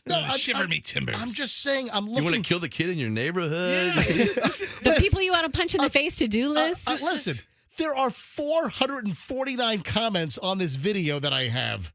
And some people are saying, why would you guys say it's a scam? Maybe he's not really playing. So what? I mean, why would somebody say this? And I've had a bunch of violin experts weigh in and say he's absolutely not playing. No kidding. The finger movements are wrong, and and then there was one violin player that actually commented and said, "Oh yeah, he's absolutely playing." Yeah, one of those to 10 violin players that are saying no way. All right, let's go to phones on this. One comment right here. All right. Millie Violini. Millie Vanilli. All right. Am I wrong here? Are you Team MJ or are you Team Fester? Fester is like, what's wrong with the guy pulling a scam? It's not a scam. It's a scam. He's not playing the violin. Can I tell you something? Those guys that stand there in the silver paint and act like statues, they aren't statues. Mimes are not mimes. Can you really not see the How about difference? the people who look like they're floating with the mirror or Guess whatever? what? The guy with the silver paint acting like a robot doesn't have a sign that says, "My mother's colon just fell out of her butt." Okay? Please help. All right. Let me go to phones. It looked like it dropped a muffler. 800 Poor mom. 800-990-1047. Folks, this is simple. Are you Team MJ or are you Team Fester? I'm like, it's a scam. They're holding up the violin. They're fake playing. They got a sign claiming hardship. I'm saying it's a scam. Yes. And Fester's like, so what? Oh, who's he hurting? He's not coming. He's not coming into your house. Are you Team MJ or are you Team Fester? 800-990-1047. Let's go. Fire up the phones. Let's have a discussion here. I just can't. Folks, go to my Instagram, Certified MJ Radio, look at the violin player, and then read the comments. 800-990-1047. We'll go to phones here in just a second. I'm Team Fester. I know he's a scammer. Oh, my God. But I feel like if I walked by him, I would hear the music. It would make me feel good. And so he did a service to me. And so that's nice, even if he's trying to scam. I don't care if he hasn't performed with the Boston Symphony Orchestra. He's not a member of the Philharmonic. No, in case you're right, wondering, Roxanne. exactly. And I don't care. Listen to this woman. Sometimes you're so negative, MJ. Sometimes. How do you know he's not really playing? Just enjoy it. It's beautiful. Because he's not playing. This is a known scam. Google violin parking lot scam, and you'll get a bunch of stories on this very, very scam. Let's go to phones. By the way, I'm going to be a little late on my teased item. Coming up right after this. We have to talk about the one-word message that is the worst text that you can possibly receive. And there are actually a couple of them. Yeah. But, oh, God, I hate when I get these responses. And I try to make sure that I never text this to somebody. I'll get to that in a second. Also, an update on the Red Lobster booth.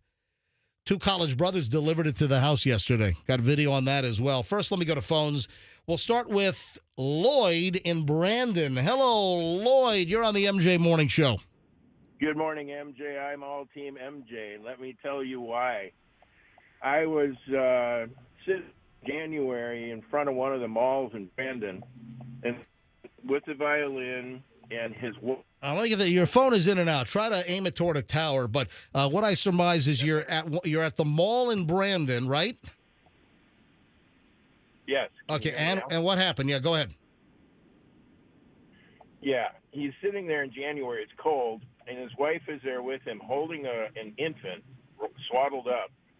So I feel real sorry for him. Out of work, lost my job, can't afford food. Yeah, this is all on the sign, right? Yeah. Yep. Give him a $20 bill. Oh, jeez. And his wife comes back about 5 minutes later and says, obviously, you have a lot of money. Give me more.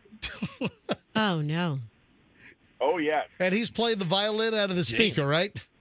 Yep. Is it a scam? Yeah. It's a scam. The whole thing's a scam. Yeah, it is a scam. Hey, Lloyd, I have one quick question for you. Look at that. First one, Team MJ. Okay. Thank you, Mr. Christmas. Oh, shoot. Thank you. I was going to ask him that. He hung up. Sorry. Oh, you had a Lloyd Christmas joke? Yeah. I would have Took never it. thought. All right. I'm sorry. Let me grab Evan in Orlando. Evan, MJ Morning Show, you're up. Hi. Hey, good morning, MJ. I'm definitely on your side, and I'll tell you 2 reasons why. Number one, I saw out in front of a Publix one of these guys playing the violin. He had a sign similar to what the other caller said. Right. You know, my family's on dire straits, blah, blah, blah. I need money Hold to on, pay you say hospital bills. the family's in dire straits? Like, Wow. like Walk of Life and money for nothing? I want my MTV. All right, go ahead. I'm sorry. Go ahead. This is similar to a story that Channel 6 News in Orlando did of a woman for months and months had a cardboard sign begging for money, saying, I'm homeless, blah, blah, blah. They suspected it was a scam. They watched her all day, and at the end of the day, She went to a she mansion. walked about 6 blocks down the street and got into her Cadillac. Oh, no. Who does this guy sound like? Hey, there was a story a long time ago that we had on the show. He sounds like Funkhauser from Curb Your Enthusiasm. You know, he's dead. Yeah, he died. Yeah, that's Super Dave Osborne. He died. sounds like somebody. I can't peg Funkhauser. it. No, Funkhauser. No, hey, listen, Evan, we had a story on the MJ Morning Show years ago when we were on the other station. This is probably 15 years ago. And there was a scammer that was begging for money at the off-ramp at West Shore. So 275 southbound, West Shore. There was a guy hanging out. And right in front of you, when you get off the exit, there's that Amscott building. You know, if you're driving on 275 now at West Shore, look up, you'll see the Amscott building off on the right. I know where that's at. Yeah. So we had people in that building that used to watch, and they called us on the show as like an MJ consumer alert. Hey, MJ, heads up. The guy collecting money at the bottom of the 275 off-ramp, this is years ago, that they would watch him out there for hours collecting money from motorists sitting at the red light. And then they would watch him go to the side street, and he got into like a brand new Ford F-150 pickup truck. Of course. And he'd work the day over there, collect hundreds of dollars, and then get into a brand new Ford pickup truck. A couple $100 a day. Exactly. That's all you need. Hey, thank you, Evan. Appreciate the phone call. That's another team, MJ. Fester, so far you're betting zero. Yeah, and you got 2 crotchety old men behind you. Yeah, great. Judy in Seminole. Hello, Judy. You're on the MJ Morning Show. Hi, MJ. I'm definitely with you. This has been around. I was in St. Louis. I lived in St. Louis 3 years ago. Yep. And they were out, like in one of the outside of St. Louis. But they were there at the parking lot, same thing. And, you know, I'm out of work, and the lady's holding a baby. He even knows that the baby was real. It could have been a doll wrapped up. Could have been. And Fester, they're not paying taxes. Oh, They're no. getting money from people. The tax issue is not even. I'm not even concerned about that. It's just I don't like to get ripped off and scammed. I don't think any of us, Fester and I don't not think it's a scam. We know it's a scam. We just don't care. Yeah, Judy. Well, why don't you care? Judy, what kind of street beggars do you like? Roxanne, you know, it's that type of apathy that's causing the downfall in this country. I'm trying to think of an example where someone thinks they're pulling a fast one and they pull a fast one, but then you enjoy the fast one. I'm trying to think of a comparable example, but that's what it's like. I don't know, maybe being at TSA and they get a little too handsy, but you're like, hey, it was good for me. That's not a scam. Did you have a question for Judy? Judy, what kind of beggars do you like? None, really. Oh, okay, hello. So you're biased toward all of them. Nothing this guy can do it when you're over. Listen, Fester's getting butthurt here because it's now 3 calls Team MJ and 0 Team Fester. Team Fraudster. I'm butthurt for other reasons. I've given people food. If I think they're really homeless, I'm not going to give them money. I'm going to give them food. And if they don't take the food, then I guess they're not really homeless. Did you ask them to pay taxes on that food? Thanks for the call. All right. Andy in St. Pete. Andy, That you're was on one the... for Fester, right? No. Oh. Fester's got 0. Hey, Andy, St. Pete, you're on the MJ Morning Show. Hi. Yeah, I'm on Team Fester because if he really does have cancer, now if his sign's completely BS, then I'm not for him. But if he's telling the truth, he's not telling you he's playing the violin. Okay. It's all a lie. It all is. Trust me, whatever's on the sign is BS. He doesn't have cancer. The violin playing is BS. They're not playing the violin. It's a recording. They're faking the bow movements and the finger movements. So you still on Team Fester? It's a total scam? Oh, I don't care that it's a scam. I don't care that he does it if he really has a situation. If he's homeless and he looks homeless and he's dirty. They're not homeless people. By the way, on the video that's on my Instagram, A dozen people commented about the shoes. Apparently, the guy's wearing brand new expensive sneakers as well. He's not homeless. He's a violinist. It's a scam. Thank you. Team What do you Fester. feel? It's like wrestling, like That a last billion-dollar guy. company, and it's all fake. It's a brainless Team Fester call. Last All guy. right, Steve is in. Steve in West. What? You can't judge the caller. I'm sorry. Yeah. All right. I'm not sorry. All right, Stephen Wesley Chapel, you're on the MJ Morning Show. Hi. Hey, good morning, guys. 100% Team Fester on this one. At what point are we going to go after every performer that lip syncs? I mean, at what point is it? No, if you chose not to give him your money, so you didn't give him your money. Yeah, you didn't get scammed. And if you would have given him your money, you would have given it All right, freely. so wait a minute. You're equating a lip syncing performer at a show to a guy with a phony hardship story on a cardboard poster playing violin with a fake a performance with a recording. You're equating that? I'm not. No. I'm not taking into account the sign, just the appearance of performing. Now the sign's a whole different story. No, I don't agree with the story they use, but like another caller said, if you watch him for 3 minutes and you're smart, you see him get into a nice car, you see their iPhone out, you know it's not true. Thanks for the call. You know what I'm in favor of? More beautiful music on street corners. Aw, wait. Let me grab Jeff in Newport Richie. Jeff, MJ Morning Show. Hi, you Team Fester or Team MJ? Team Fester. What? It's tied. The tides are turning. I pulled ahead. No, you haven't pulled. It's tied. What, 3 or 3? No, it's 3-3 now. What is going on here? All There's a these shift. people like to be scammed. All right, go ahead, Jeff. Say your piece. Team Fester, because unless you give them money, how are you getting scammed? It's not like you're going to a concert and then figuring out after you pay for the tickets that they're doing it. So I don't even know why it bothers you. Because they're perpetrating a scam. Whether you give them money or not, it's still a scam. They're trying to hoodwink people.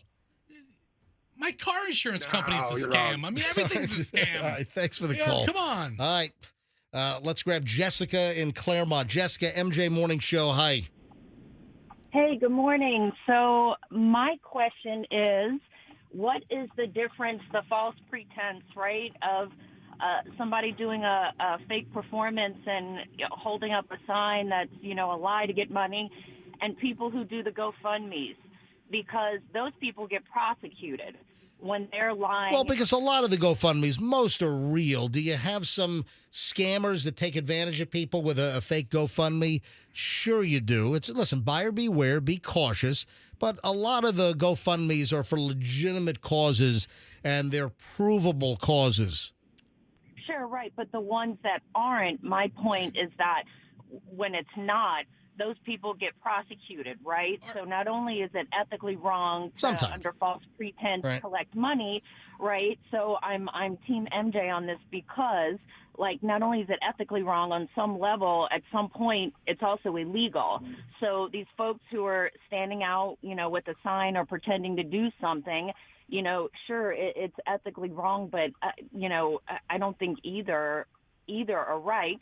But I don't see how it's not harmful either. Jessica, thank you for your Team MJ response. I appreciate it. To be 100% verified in their claim. Listen, I really am a homeless vet. This has obviously tapped an emotional chord here. No pun intended. 800-990-1047. I'll grab a couple more calls here. 800-990-1047. Jesus is next. Hey, Jesus, you're on the MJ Morning Show. Hey, I'm with you, MJ. I usually don't agree with you. I would agree more with Fester, but I would agree with you at this point. Okay. All right. Thank you, Jesus. The fact that one. Go ahead. Go ahead. One time I seen a dude doing the same thing, but with an accordion. So I walked up to him, and I do play the accordion. And I told him, hey, man, play me this one simple song that every accordion player should know. And what was it? But it's norteño tejano type of song. Right. Simplest, and it's only one chord, maybe 2-3 notes. And he couldn't do it. Couldn't do it. Huh. It's very un-Jesus-like of you. Jesus, thank you very much. Alberto in Tampa. Alberto, MJ Morning Show, you're up. Hello. Hey, MJ, good morning. Morning, Alberto. Go ahead. Listen, I disagree with you because they're making a decent life doing something. They're not stealing. Okay? He's Why right. you make that kind of comment with these people that they doing a scam? That's not a scam because at least they doing something. Yeah. Would you rather the guy wait till you go into the Home Depot and then he smash and grabs your car or something? Listen, I don't want him smash and grabbing my window, but also I just don't want to be scammed. All right. So Alberto, you're on what? You're on Team Fester? Yeah. Well, I disagree with Alberto? that, but thank you. Gracias. Thank you for the call, Alberto. All right, hey, Andrew, I'll just grab a couple more here. I'll clear out what's on hold, what you have screened. This could go on all day. Yeah, you know what? This guy is a ventriloquist instead of a ventriloquist. You should have saved that one in your head. I like it. No, that's what we do here, MJ. We put words together. Sometimes a joke with an explanation is good. I like that. Yeah, thank you. David Largo. Hi, Dave. Hey, it's Crazy Dave here. I just had to weigh in on this. Yeah, go ahead. First of all, to Froggy briefly mentioned this, but it's really no different than when you watch professional wrestling.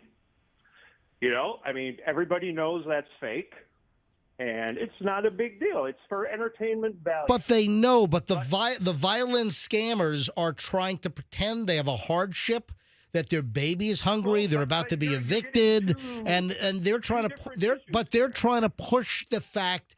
They're trying to get people to believe they're really playing, and they're not. Okay, can we do a little delineation here? But it's not that big a deal. Oh, and plus, MJ, it probably might rattle your feathers here, but you have deceived people and profited from it. You're going to equate my Milton Fludge Cow crotchety old man calls? Oh, thank God you've answered. Oh, so you're going to try to equate my crank phone calls and the selling of my CDs to a guy playing a phony violin on a street corner? Come on, it's not even. Come on, it's not even close. Okay, who's got the bigger dollar value heist here? Good point, Crazy. Crazy Dave's on your ass. Yeah, MJ Money Heist. All right, Dave, go to hell. Hey, all right, goodbye. I've got a question for you, MJ. Yes. I have a thing I have to pose. Yeah. 2 scammers. Right. One scammer is saying they have cancer, they have to pay for their baby, and they're on the side of the road and they're begging. Second scammer says they have cancer, they have to pay for their baby, and they're playing a violin. Which scammer do you like better? But they're both lying about the scenarios. I like the violin player better. The pretend violin player. Give me some culture. That's what I'm talking about. Dallas and Tampa. Dallas, MJ Morning Show. 3 more calls. I'm going to grab Dallas, JC, and Daryl, and then we're going to wrap this up and move on. Dallas, go ahead. I'm with Team Fester on this one. Whoa. Why? Why are people wanting to get duped? Go ahead. Let me hear your explanation. I mean, you're only getting scammed if you actually benefit into it. So, like, if you're putting money into them, then you're benefiting their scam. But we've had celebrities that do lip syncing live on stages, and people get ripped off all the time, and people don't realize that. Man, here's the lip sync Dallas argument again. makes a All right. point. Thank you, Dallas. All right, JC in Tampa. JC, MJ Morning Show. Hello. Hi, yes, good morning. I'm Team Fester on this one. There you go. Man, there's a big turnaround here. Tell you what, tide is rising. And JC, why are you Team Fester? Explain.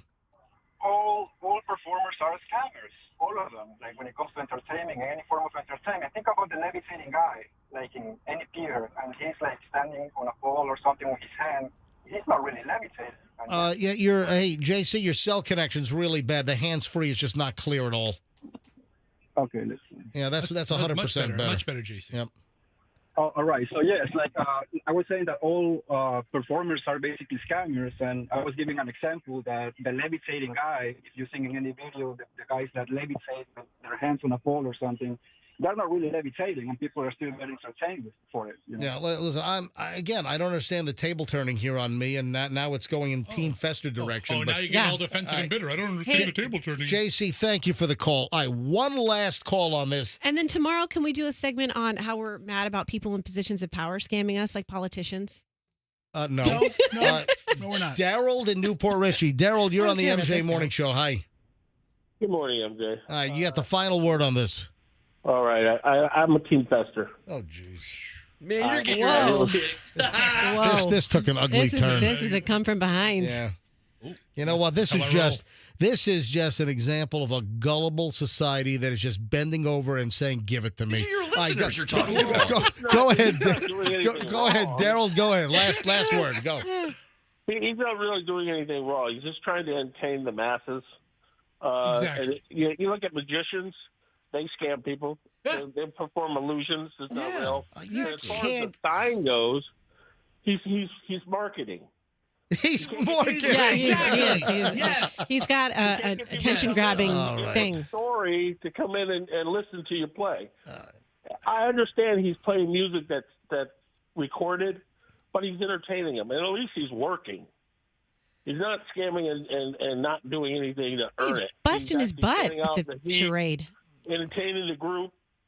People love it, and we're not stupid. People are not ignorant. They understand if the guy's trying to scam them. Everybody knows that these guys most of the time scam it. They give money because they want to. Clearly, I Good have. point. I have Well said, sir. Yeah, Well said. yeah, nice. Yes. Nice Well ending, said. Gerald. Take us Very home, well baby. said. MJ, I mean, you guys are the Scam-a-Lama Ding Dong Club over here. You just want me to Listen to music lovers, a music appreciation club. MJ, a guy playing a recording, pretending to play the I don't get it. Okay, listen, I'm not saying I appreciate his music. I'm saying this is truly a victimless crime.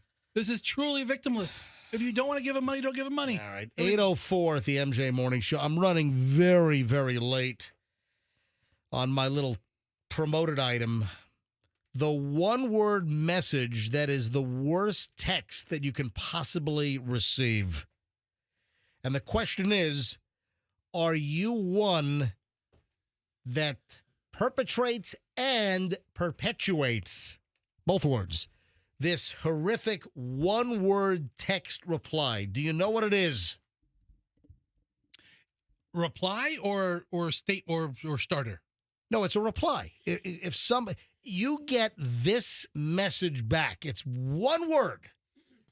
And this is deemed the worst possible text response that you can receive from somebody. Do you know what it is? Guys, guesses? Is it whatevs? You're close. No. Sure. That's it. You're 100% right. Yeah. Sure. Sure. That's it. Sure. Yep. That is the worst possible text message. Somebody rolls out an intricate text, or they're asking for something, or they're laying something out via text, and then all you get back is sure. Sure. MJ, sure. you sent me a text over the weekend to set something up this week, and I wrote you back, sure. Sorry. That's the worst. I'm That's sorry. the worst. My apologies. It's the worst. No, let me ask you something. Yeah. MJ, if it's followed by an exclamation point, does it change the tone? And it's like, sure, exclamation point. Does that make it feel better? No, the word sure. So if somebody sends you a message and then you send back sure, or if you're on the receiving end of a sure, you know what it's like? Essentially, in most cases, just a quick sure, S-U-R-E, is more like a bleep it, like an F it, like you don't have enough time to give them a more thoughtful response. And a close follow-up is like K. For okay, they can't even do the okay. You just get the K. So that's a close follow-up to sure. So listen, I'm not going to dwell on this. I'm just saying that has been deemed one of the worst one-word messages that you can receive, and it's sure. And sure or sure, it essentially tells somebody, I ain't got time for you. Well, you know what's funny? I ain't got time for that. I ain't got time for that. I ain't got time for that. Sweet Brown. I'm looking through I just put sure in my search bar, and I've got a lot of sures in here, so I'm analyzing each of them. Last sure I got was from my brother, and I sent him a photo from Father's Day. I said, do you mind if I post this on my IG story? He said, sure. And you know what I said in my head? I guess he doesn't want me to post it. That dismissive man. Right? I said, I guess he doesn't want me to post it, so I'm not going to. Everybody, take a look at my Instagram. The Red Lobster booth has arrived. Oh. A spectacular delivery. The twocollegebrothers.com moving truck pulled into my driveway. Two College Brothers, of course, a sponsor and a partner, an advertising partner here on the MJ Morning Show. I'm a compensated endorser. Twocollegebrothers.com. They delivered the Red Lobster booth. What a story. What a trek. Oh, my God. Look how good that booth looks. Look at this thing. Dude, that thing looks so junky. What are you talking about? It's a booth out of a Red Lobster. It looks Part of awesome. the back is missing. It butts up against another one. What do you think it looks like? Yeah, one end will sometimes butt up against the wall, and then That thing looks like the other back will butt up against another booth. So, ladies and gentlemen, if you don't know the story, this is crazy. This is a booth from the Red Lobster that went out of business on Ulmerton Road in Clearwater. And this is a great story. Who's the cameraman? Yeah, Michelle's fingers in the Michelle's fingers taking up half the shot. Yeah, it's not half the shot. The shot. So Michelle shot the video and her fingers over the lens partially. And I didn't see it when I was looking at it in the sunlight in the driveway. It looked good, but then that hot shrimp looks good. Yeah. But all right, quickly, if you don't know the story, Red Lobster closing, dozens and dozens of locations. Last time I saw it was like 90 locations. We had 3 Red Lobsters closed in the Tampa Bay area, 2 in Tampa, 1 over on Ulmerton and Largo, and they were auctioning off all the contents of the Red Lobsters, everything, the tables, the chairs, the booths, everything at the bar, all of the kitchen equipment, everything, the glassware, the forks, the knife, everything was being auctioned off. We get it. And there was an online auction for all of the stores that are closing around the country. There's some company that's affecting the auction for the Red Lobster parent company. And I noticed that the auction online for the Ulmerton Red Lobster in Largo, it was only like $600 for everything in the store. So talked about it, then went to $800. Then it went to like $1,500, $2,100. Then it went to $5,000, $6,000. The winning bidder was Johnny's Tap House in Tarpon Springs. They won every bit of equipment and merch inside the Red Lobster for $13,800, which is a hell of a deal. Just, one piece of kitchen equipment might be that. And they got the whole restaurant for $13,800. What a deal. And I just asked, and they heard about it on the MJ Morning Show. So I asked them, after my kids and Michelle begged me, Daddy, can you get one of the booths from the Red Lobster and bring it to the house? So me being the great dad that I am and great husband, I said, okay. Yes, the great provider of secondhand furniture, yes. So the thousands upon thousands of people have used. The Johnny's Tap House folks, they saved the booth, and 2 college brothers picked it up last week. It's been in their warehouse, and they just dropped off the booth at my house. So if you want to see video of the Red Lobster booth from Largo sitting in my driveway in front of my garage, as I sit in it with Wade, the CEO of 2 college brothers, then Michelle is there. Michelle sits down in the booth as well. So if you want to see the video, it is on my Instagram at Certified MJ Radio. Certified MJ Radio. The video is on my Instagram right now, Certified MJ Radio. And Wade was pretty funny. He brought a whole container of cooked shrimp from Publix.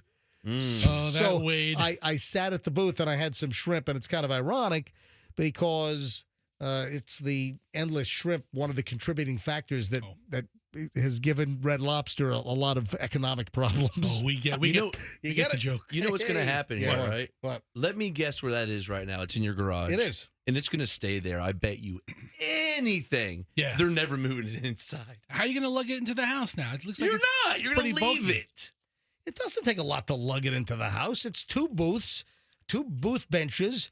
And that thing's never going inside. And I got to get a table base because the table has a metal bracket, right? But it was affixed to the wall. Oh. Yeah, so it was a wall bracket that then extended out, and then the tabletop sat on top. So I need to get a conventional... The tabletop's loose? Yeah. Well, I got to get it. It was bolted down to a wall bracket. Oh, my God. So I have to get a conventional self-standing table base. What a colossal waste of time. It is not a colossal. My kids are thrilled. I made my kids happy. Oh, your kids are thrilled about a booth? Let me ask you this, MJ. But it's funny as hell. This booth was once at the Red Lobster in Largo on Ulmerton, and now it's sitting in my driveway, now in my garage. In all seriousness, all kidding and all joking aside. Yes. How excited were your neighbors when they saw a moving truck pull up into your driveway? They're like, yes! Yes, he's leaving. Finally getting rid of that vagabond. Woo! Yeah. Good. All right. Well, listen, congratulations on your booth. Yeah, listen, the kids are very, very happy. All right, a couple of things, a couple of news items I want to get to here. Lakeland McDonald's whacked out employee shooting at a customer? This is the most escalation of any McDonald's employee customer interaction I've ever heard of. What? Oh, my God. And this happened on Friday? What took so long for the story to get out? All right, this is breaking news. A Lakeland McDonald's worker is in a crapload of trouble. The Lakeland McDonald's employee apparently threw drinks at a customer because the customer was complaining that the order was wrong. The McDonald's employee chased them outside with a gun and then shot at them, according to the report from Lakeland PD. What the bleep? Lakeland police were called to this McDonald's. This is the McDonald's on East Memorial Boulevard. Hey, Fester, get that phone number. Let's call them up. You do want to get shot? Is that what you're telling me? She's no longer working there. Oh, okay. Yeah. But the video is insane. How many McDonald's employees are armed? I bet you it's a disturbingly high amount. Oh, my God. So this was at the McDonald's on East Memorial Boulevard in Lakeland. Argument between the customer and the employee got clearly out of hand. The customer was in the drive-thru and thought that their order was not fulfilled properly. There was an argument between the customer and the employee. Okay. There is surveillance video from inside the McDonald's that shows the employee, Chastity Gardner, 22 years old. Chastity Gardner. She's at the window having an interaction with the customer. She then closes the window abruptly. I'd call it a sliding slam. Yes. And then walks away. She then goes back to the window, opens it up, and throws a drink at the customer sitting in their car at the Lakeland McDonald's drive-in. Here's a drink. Boom, right into the car. Right into the car. Then slams the window again and walks away. Damn. The customer then opens the window and starts reaching in and starts grabbing items like cups near the coffee maker as he's reaching in. Anything he can grab from outside the window, he's throwing back at Chastity. Because he just had a drink thrown at him by the McDonald's employee. So then she walks up to the window again, slams the window, yells something, throws another drink at the customer. Then the McDonald's employee, Chastity Gardner, goes outside with a gun. MJ, look at this video at the window. At the window. He's throwing the cups. Yes. Right? He closes the window. He walks away. Right. Chastity, look at her hand. There's the gun. There's a gun in her hand. There's a pistol in that hand right there. She's got a black... Then he opens the window again, throws another drink. She has the gun. She has a black semi-automatic handgun in her right hand inside the McDonald's. Very comfortable with it. Very comfortable. Then the surveillance video shows her walking outside of the McDonald's with the gun. She proceeds to fire shots at the customer at the drive-thru. She goes outside with the gun. She walks out the main door, catches the car as it circles the building, leaving the drive-thru. Oh, holy crap. It's hardcore. Gardner goes outside with the gun, shoots at the customer as they're trying to drive out of the parking lot. The customer's vehicle was hit by at least one bullet. He's got a bullet hole in his car. We're not talking about those fake bullet hole stickers. No, they got who thinks they're going to McDonald's and they end up with bullet holes in their car from a McDonald's employee? This is murder, right? This is Gardner was charged with aggravated assault with a deadly weapon. So she shot at people. There's no attempted murder charge. I thought if you shoot at a building, you can get attempted murder if somebody's inside of it. Listen, the prosecutor's office in Polk County, they might try to jam this thing up to an attempted murder. You know, we'll see. But right now, she's been charged with aggravated assault with a deadly weapon. But it gets you wondering how many McDonald's employees are packing heat. So I operate under the assumption that everybody's packing heat. Yeah, we pack heat in this room. Yeah, I mean, I always think, hey, whoever I'm interacting with is probably armed. Are they hot? Mm-hmm. That's unbelievable. Now, one other McDonald's story. I thought this was pretty funny. McDonald's has notified the franchisees that they are ending their current AI ordering experience. Yeah, they've been screwing it up. Oh, the duty machine? What? What? The machine? What? It's covered in fecal. Okay, you're talking about the screen that replaces the person taking your order. Isn't that AI? No. I'm talking about when you go to the drive-thru, some McDonald's have the automated AI order taking machine. So you're talking to a computer. Never seen it. That's then. I've been to places that have the AI ordering. I went to a Checkers, and if you guys haven't been to a Checkers lately, you don't know what you're missing. That Been was a long time. That was a pretty solid burger. Anyway, Oh, yeah. that's not here nor there. It was total AI. It was like, welcome to Checkers. Place your order. And you'd say what you wanted. And I even ordered it like without onions, and it printed out exactly what I said, and it came out right. Well, McDonald's has been having trouble with their artificial intelligence AI ordering, where you pull to the drive-thru and it's not a human talking to you. Is it Ronald? It's a computer that's It talking. should be Ronald. Yeah. It should be like Grimace. Hey, kids. Hey, what do you want to order? All right. So they're having trouble, and they've just announced that there's, I guess, over 100 locations where they've been trying out this AI, artificial intelligence ordering system. And it's McDonald's partnered with IBM with the attempted AI, but they're discontinuing it because of some examples and complaints. For instance, I love these. 9 sweet teas were added to one customer's order. Another customer got ice cream topped with bacon. Yes. I got no issue That with actually kind of sounds delicious. I was going to say Fester's all over that. Dude, that's fine. I love sweet and spicy. I love cold ice cream with my meat. So I don't know if the screen just said ice cream cone with bacon, or if they actually put bacon on somebody's ice cream cone. Then another example is somebody ended up with a $222 bill. Back in January, this woman named Kaylin Sikora, she put a video up on social media, and she was at one of the AI-powered McDonald's drive-thrus, and she ended up with 20 orders of McNuggets meal.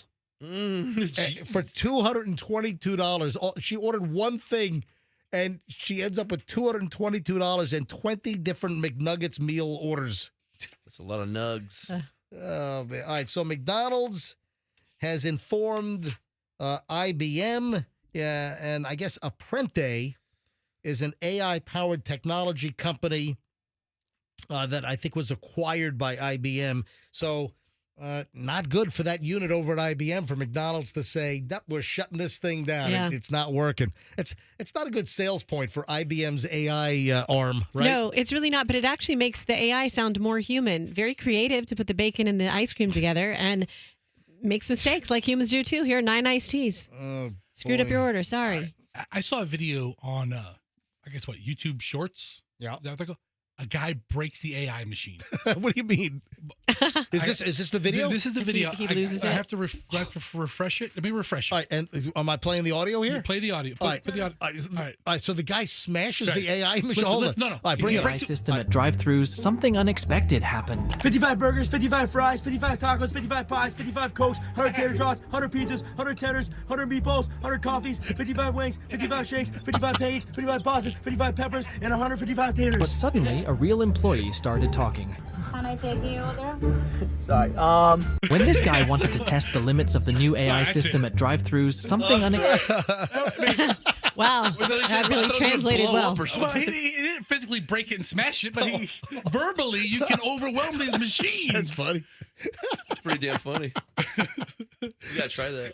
So, what is there like some type of a trigger that if the AI gets confused, it alerts a real employee to like get on the speaker and interact and interject? It can only process so many words, so much data at one time. Oh my god! Where'd you see? That's funny. Where'd you see that? A place called the Internet. I follow this internet page called Daily Dose of Internet, and the guys actually puts together some pretty funny things. That is actually pretty funny. All right. Tell me about this issue you had. You're trying to cancel your cable, Roxanne, and they wouldn't. Let me share the email you sent me last night. Okay, what did I say? Roxanne sends me an email. I'm trying to break up with my cable people right now. Damn, they don't let you. What do you mean? You call up the cable company. You say I want to cancel my cable. They try to talk you out of it. Yeah. Then they send you to the retention department. Uh-huh. So there's a whole different department to try to retain. In most customer service oriented, or if you're a subscriber, if you're a monthly customer for something, it's not like you're going to call the power company and say, hey, I'm canceling my service. Yeah. But listen, cable, tons of people are cutting the cord. Cutting cable, going streaming, going YouTube TV, whatever. Listen, I got to be honest. My cable bill is ridiculous. And I'm like, I'm not basic, but I've got a reasonable tier. The only add-on I have is HBO.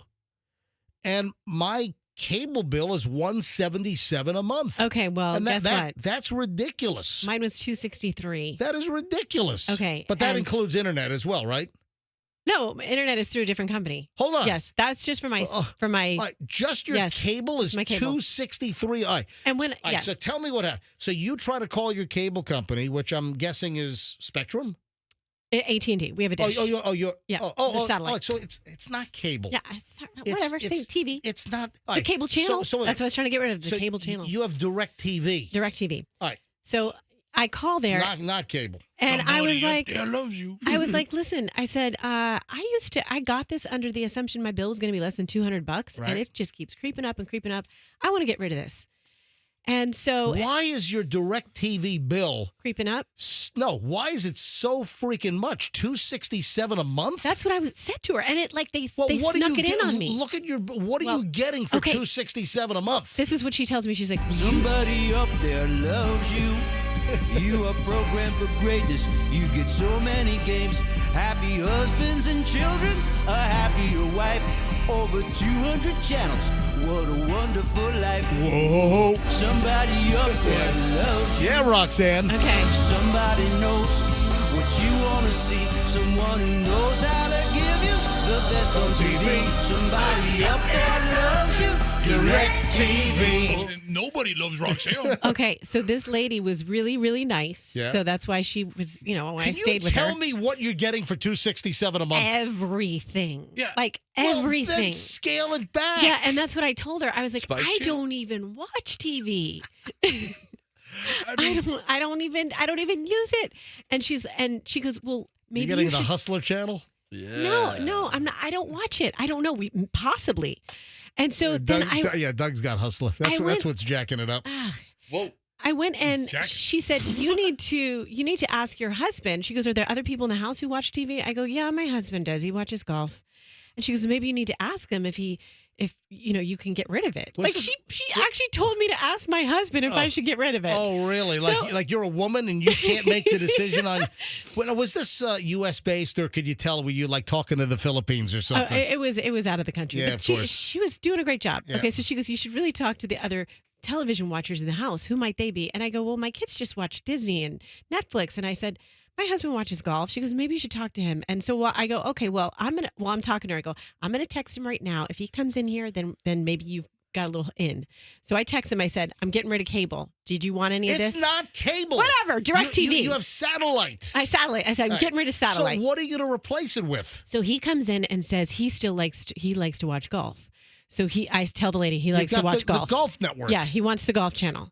And she said, okay. She starts running the numbers. And then she says, okay, I have a package for you. Then he goes, I like to watch the Big Ten Network too. So then we got to figure that out. So we've got this like sports package. Are you keeping Yes, DirecTV? I am. I am. So what is your bill down to now? My new bill is $150. That's much more manageable. That's $117 Yeah, less. Yes, exactly. So she's like, you should be so happy today. You look at all this money you're saving. I'm like, thank you. But then she tried to add this whole little package at the end of free stuff. And I said, I just told you I don't need Cinemax and Skinemax. And Somebody up there loves you. You are programmed for greatness. You get so many games. Happy husbands and children. Husband. The Golf Channel and porn. 200 channels. What a wonderful life. Whoa, somebody up there loves you. Somebody knows what you want to see. Someone who knows how to give you the best on TV. Somebody up there loves you. DirecTV. Whoa. This is not your old TV. Whoa! Oh, this is fun. It's getting funky. Shows you see all the good gadgets. Go ahead and unwind. You really went all out on this one, huh? Watch it on your own time. Somebody up there loves you. Somebody's got their eye on the ball. Someone who Here's our song for the hour. Yeah, hang on, listen to this. Somebody up there loves you. DirecTV. And folks, if that voice sounds familiar, it's the same guy that did. Time to get up, get out of bed. Let a radio genius climb into your head. Get a totally unpredictable start to your day. The famous Peter Cofield. Get your daily dose of MJ. Morning show, MJ, let's go. From 6 to 10 with his crazy gang comes the voice of insanity. A man you can hang with. He's a little demented, but baby in a beautiful way.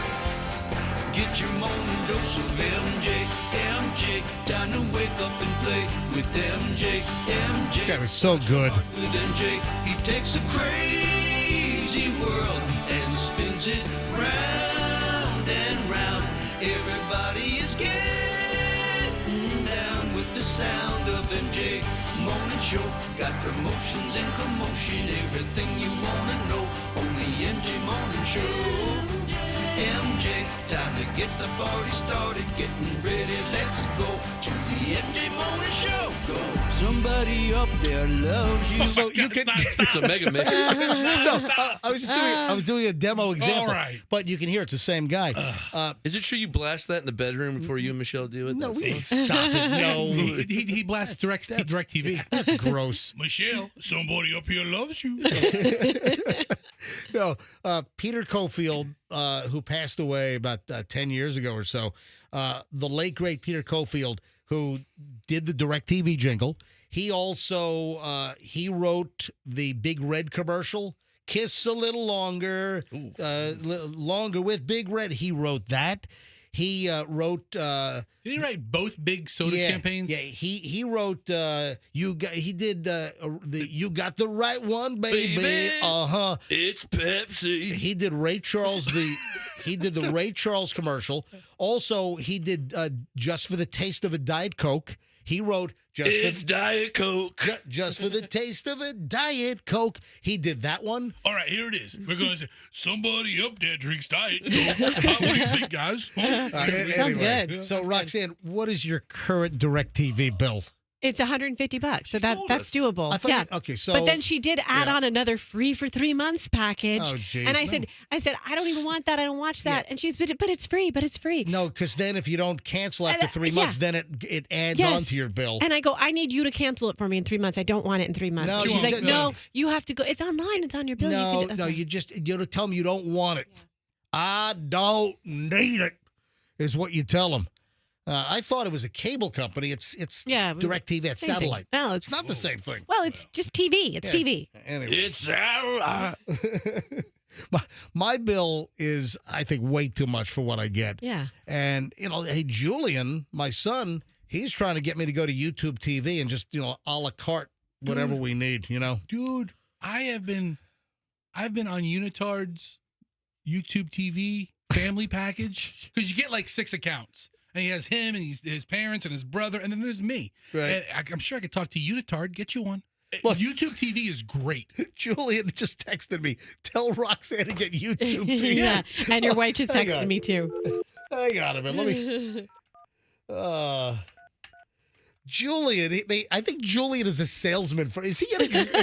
He getting a little kickback? I think he's getting a commission. I think my son works for YouTube TV. Hello? Dude, are you getting a commission from YouTube TV? No, it's just you can. Wait, how much was your bill? What, 200 something? It was $273 a month, right? Yeah. I'm not using it. Chloe's not using it. The only thing you use it for is No. I'm sorry. Who are you talking to? Hold on. I thought you were talking to me. That was. Did you know that was Roxanne's voice? Well, yeah, but Yeah, Roxanne. You thought I was answering for your dad. Okay, no. Roxanne's bill for DirecTV was $267 a month. Our cable bill through Spectrum now is $177 a month. So what are you thinking? Oh, I lost you. I can't hear you. All right, so wait, there you are. Okay, now Julian, our cable bill is $177 a month. Okay, well you can cut that in half. How? With a knife. You just get YouTube TV. Right. YouTube TV is less than $100 a month, MJ.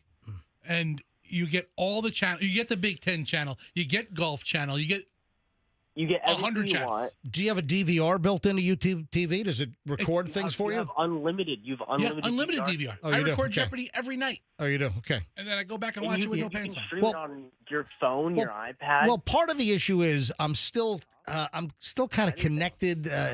I still have this thing for TiVo. I still use the old TiVo, and that's part of it. I don't want to give up the TiVo. I don't think you get local news on YouTube TV, do you? No, you get local Do you? channels. Okay. Yeah, you can get the local channels on YouTube. right. All right, Julian, I'll look into it. Okay, so my cable bill with Spectrum at $177 a month is way too much.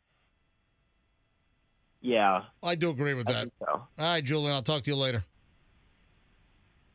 All right. Are we on some kind of delay? Yeah, I mean, are you all right, dude? I think Julian's on it. No, his cell phone's on. It was some kind of delayed connection for some reason. How about you cancel that cable and give him a better cell phone connection? For real, B. All right. Next here on the MJ Morning Show on Q105, you're listening to 104.7 FM. And I would highly appreciate it if you, the MJ Morning Show listening audience, if you would spread the word about the MJ Morning Show. If you have friends, neighbors, colleagues, coworkers that maybe listen to something else or they don't know about the MJ Morning Show. Hey, we've got a lot of new folks in the area, since the pandemic. So if you know someone that doesn't listen, tell them to give us a shot, the MJ Morning Show right here on Q105. Do you know what?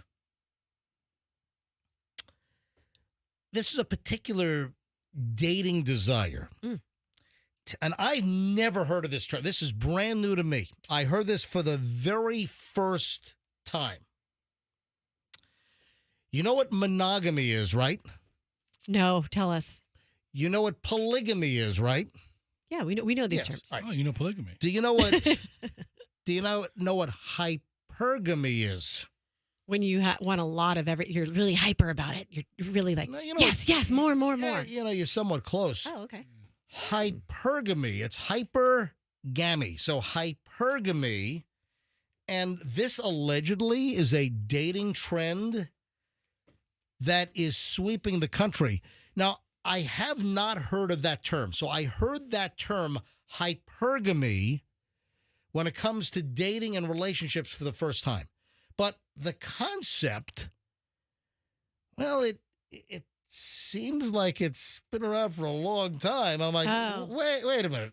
Hypergamy, or is that just blanking? All right, hold on. So it's luxury in dating. So what this hypergamy is where people are looking for a meaningful connection, but they want luxury and wealth with that meaningful connection. So people are looking for an elevated level of, I guess luxury is the best way to put it, just the better things in life. They're looking to date somebody that is going to bring this elevated lifestyle into the equation, and that is known as you're in search of hypergamy. Well, that sounds a lot better if you say, I'm in search of hypergamy than, oh, it's my second marriage. And the first time you marry for love, the second time you marry for money. You ever heard that one? Yeah, I have. Well, the term that I was thinking of, I'm like, hypergamy, I call this freaking gold digging. You know? Or like marrying up or something. Yeah. Is it nicer? Yeah.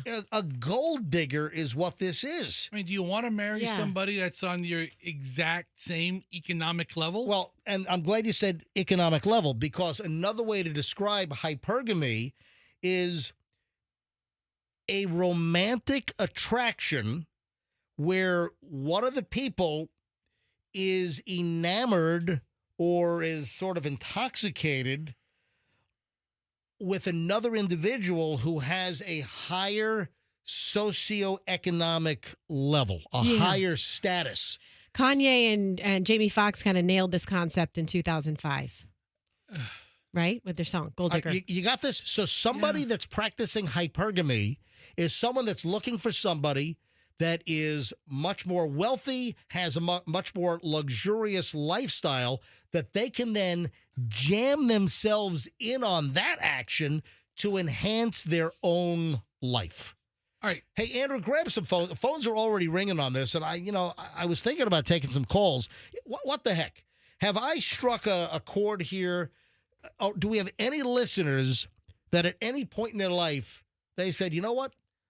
I want to seek a partner with a higher socioeconomic status. I want more luxury in my life, so I am going to be a hypergamist. I want to find somebody with an elevated lifestyle, so it will elevate mine. Hypergamy. Let's try to grab some calls on this. 800-990-1047. That's how you get in. Any comments? Have you done this? Have you had somebody attempt this with you?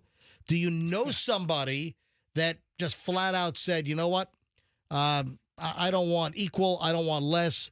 I'm going for the rich dude this time. Or, hey, maybe it's the guy looking for the rich sugar mama.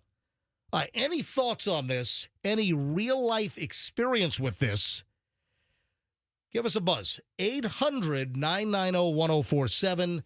800-990-1047. That is how you get on the show right now.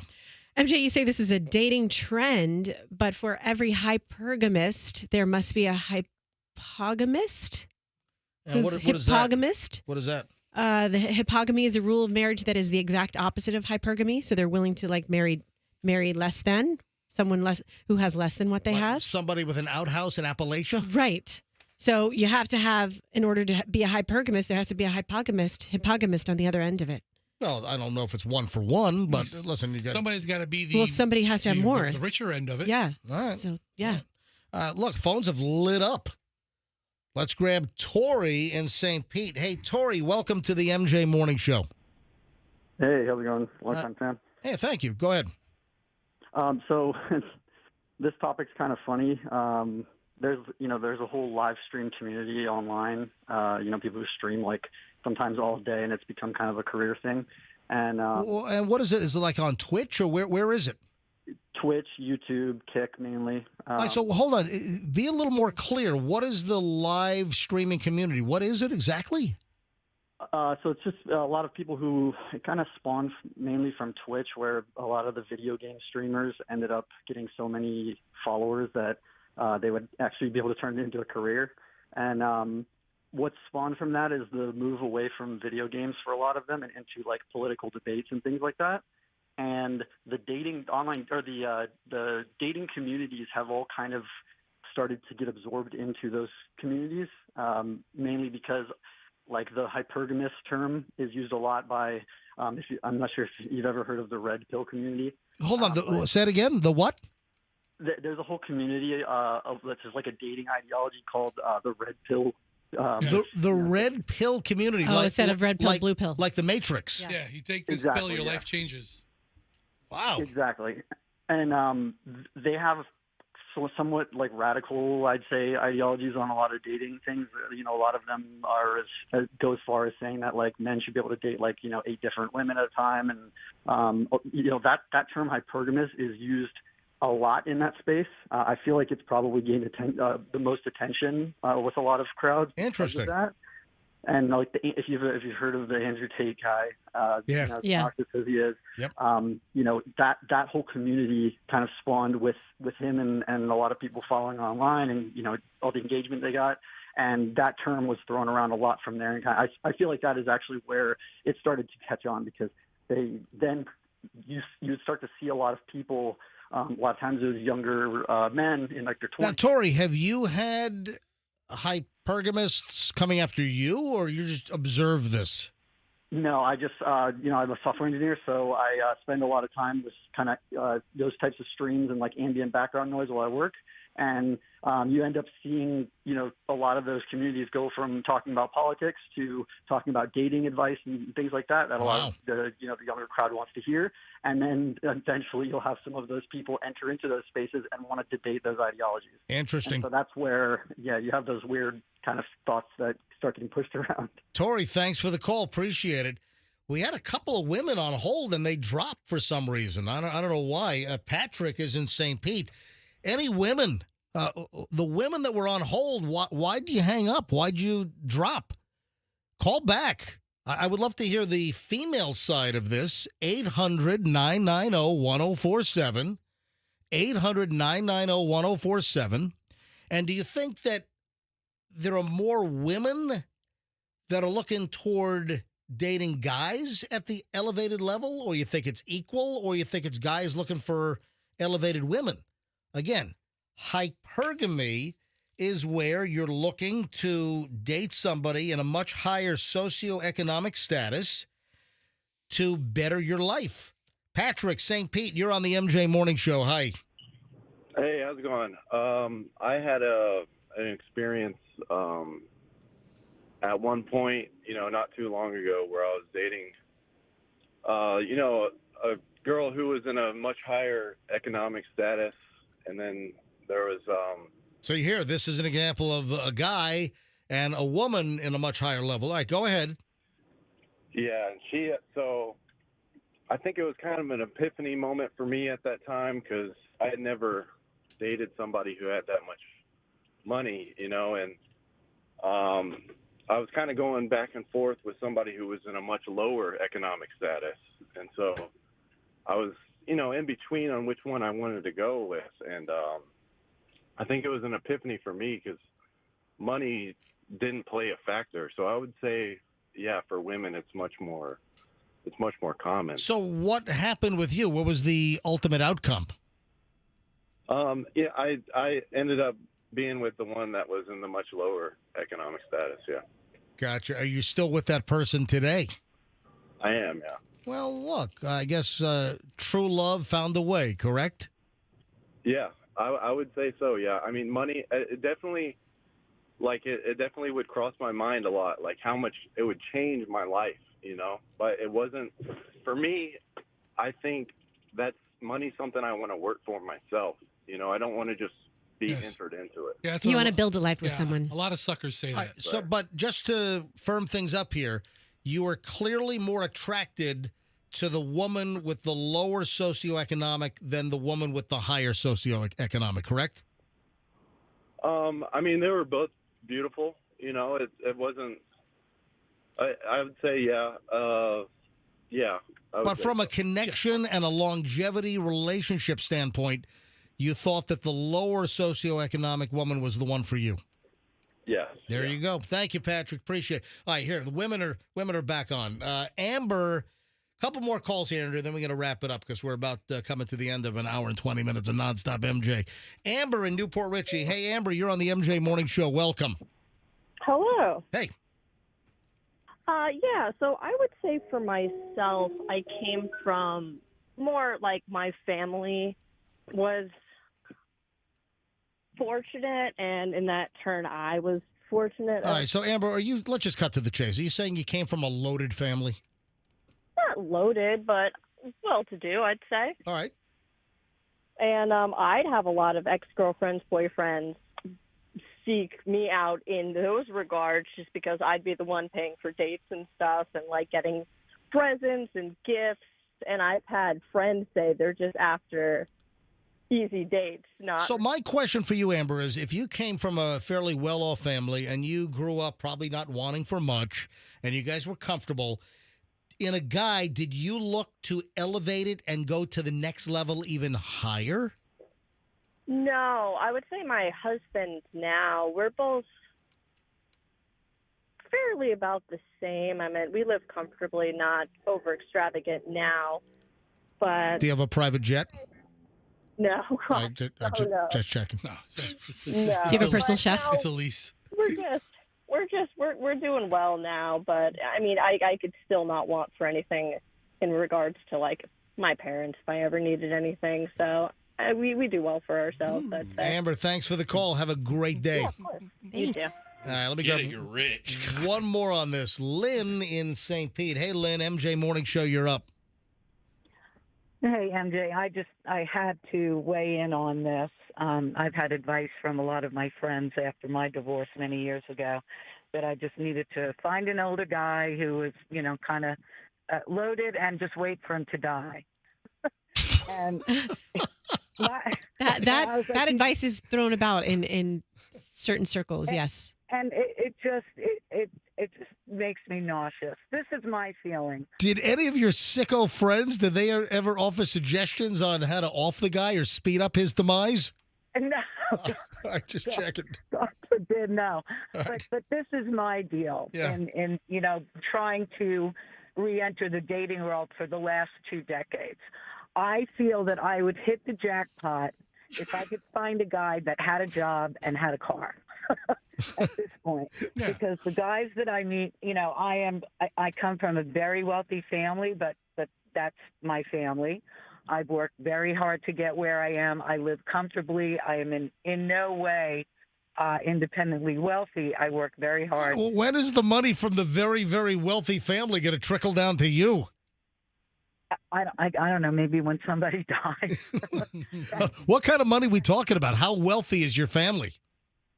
Millions. I don't know how many millions, but millions. Gotcha. But the point, it's just this whole idea of, it's dating has become such a business-like transaction that it saddens my heart. Thanks for the call. Appreciate it, Lynn. All right. New word. I did not know this word until I saw this item last night. Hypergamy. Hypergamy. Hypergamy. I feel like I'm in the Scripps spelling bee. So that's the word. And it's looking to get with somebody, date somebody, be with someone that is in a higher socioeconomic status so you can elevate your own. Hypergamy. I just used that in a sentence. So, and speaking of the last caller and the younger woman looking for the much older guy and waiting for him to die, hey, we talked about the Bill Belichick story yesterday. Oh, yeah. I had a lot of response on that. A lot of people either emailed me or DM'd me on that. And if you missed it, Bill Belichick, the former longtime head coach of the New England Patriots, is what, 72? Yeah. He is dating a 24-year-old cheerleader. And he has the personality of paint drying. And you ought to see, I mean, she's a, hey, Fester. She's a knockout. She is a, yeah, she's beautiful. Froggy, I didn't know about Froggy, that. you were not here yesterday. Dude. A cheerleader for who? She, the Patriots. She was a Patriots, I right? think she was a Patriot I would assume cheerleader. that. Yeah, a former Patriot cheerleader. He's not married? No, maybe No, not. he went through a divorce. She was an NFL cheerleader. I don't know. Yeah, I don't know if that's the case because they met on an airplane. They struck up a conversation on an airplane. Hey, so the New York Post has the best pictures of all. Right there. Look at that. All right. Stop. Scroll down. All right, let me take control here. All right, so Froggy, you were not, grab your mic. Bring your mic over to the computer. So Froggy was not here yesterday. He called in sick with one of his, 6 ailments. Ailment. Legitimate Excuse reason. me. I go to OSHA about this. Go ahead, OSHA. All right.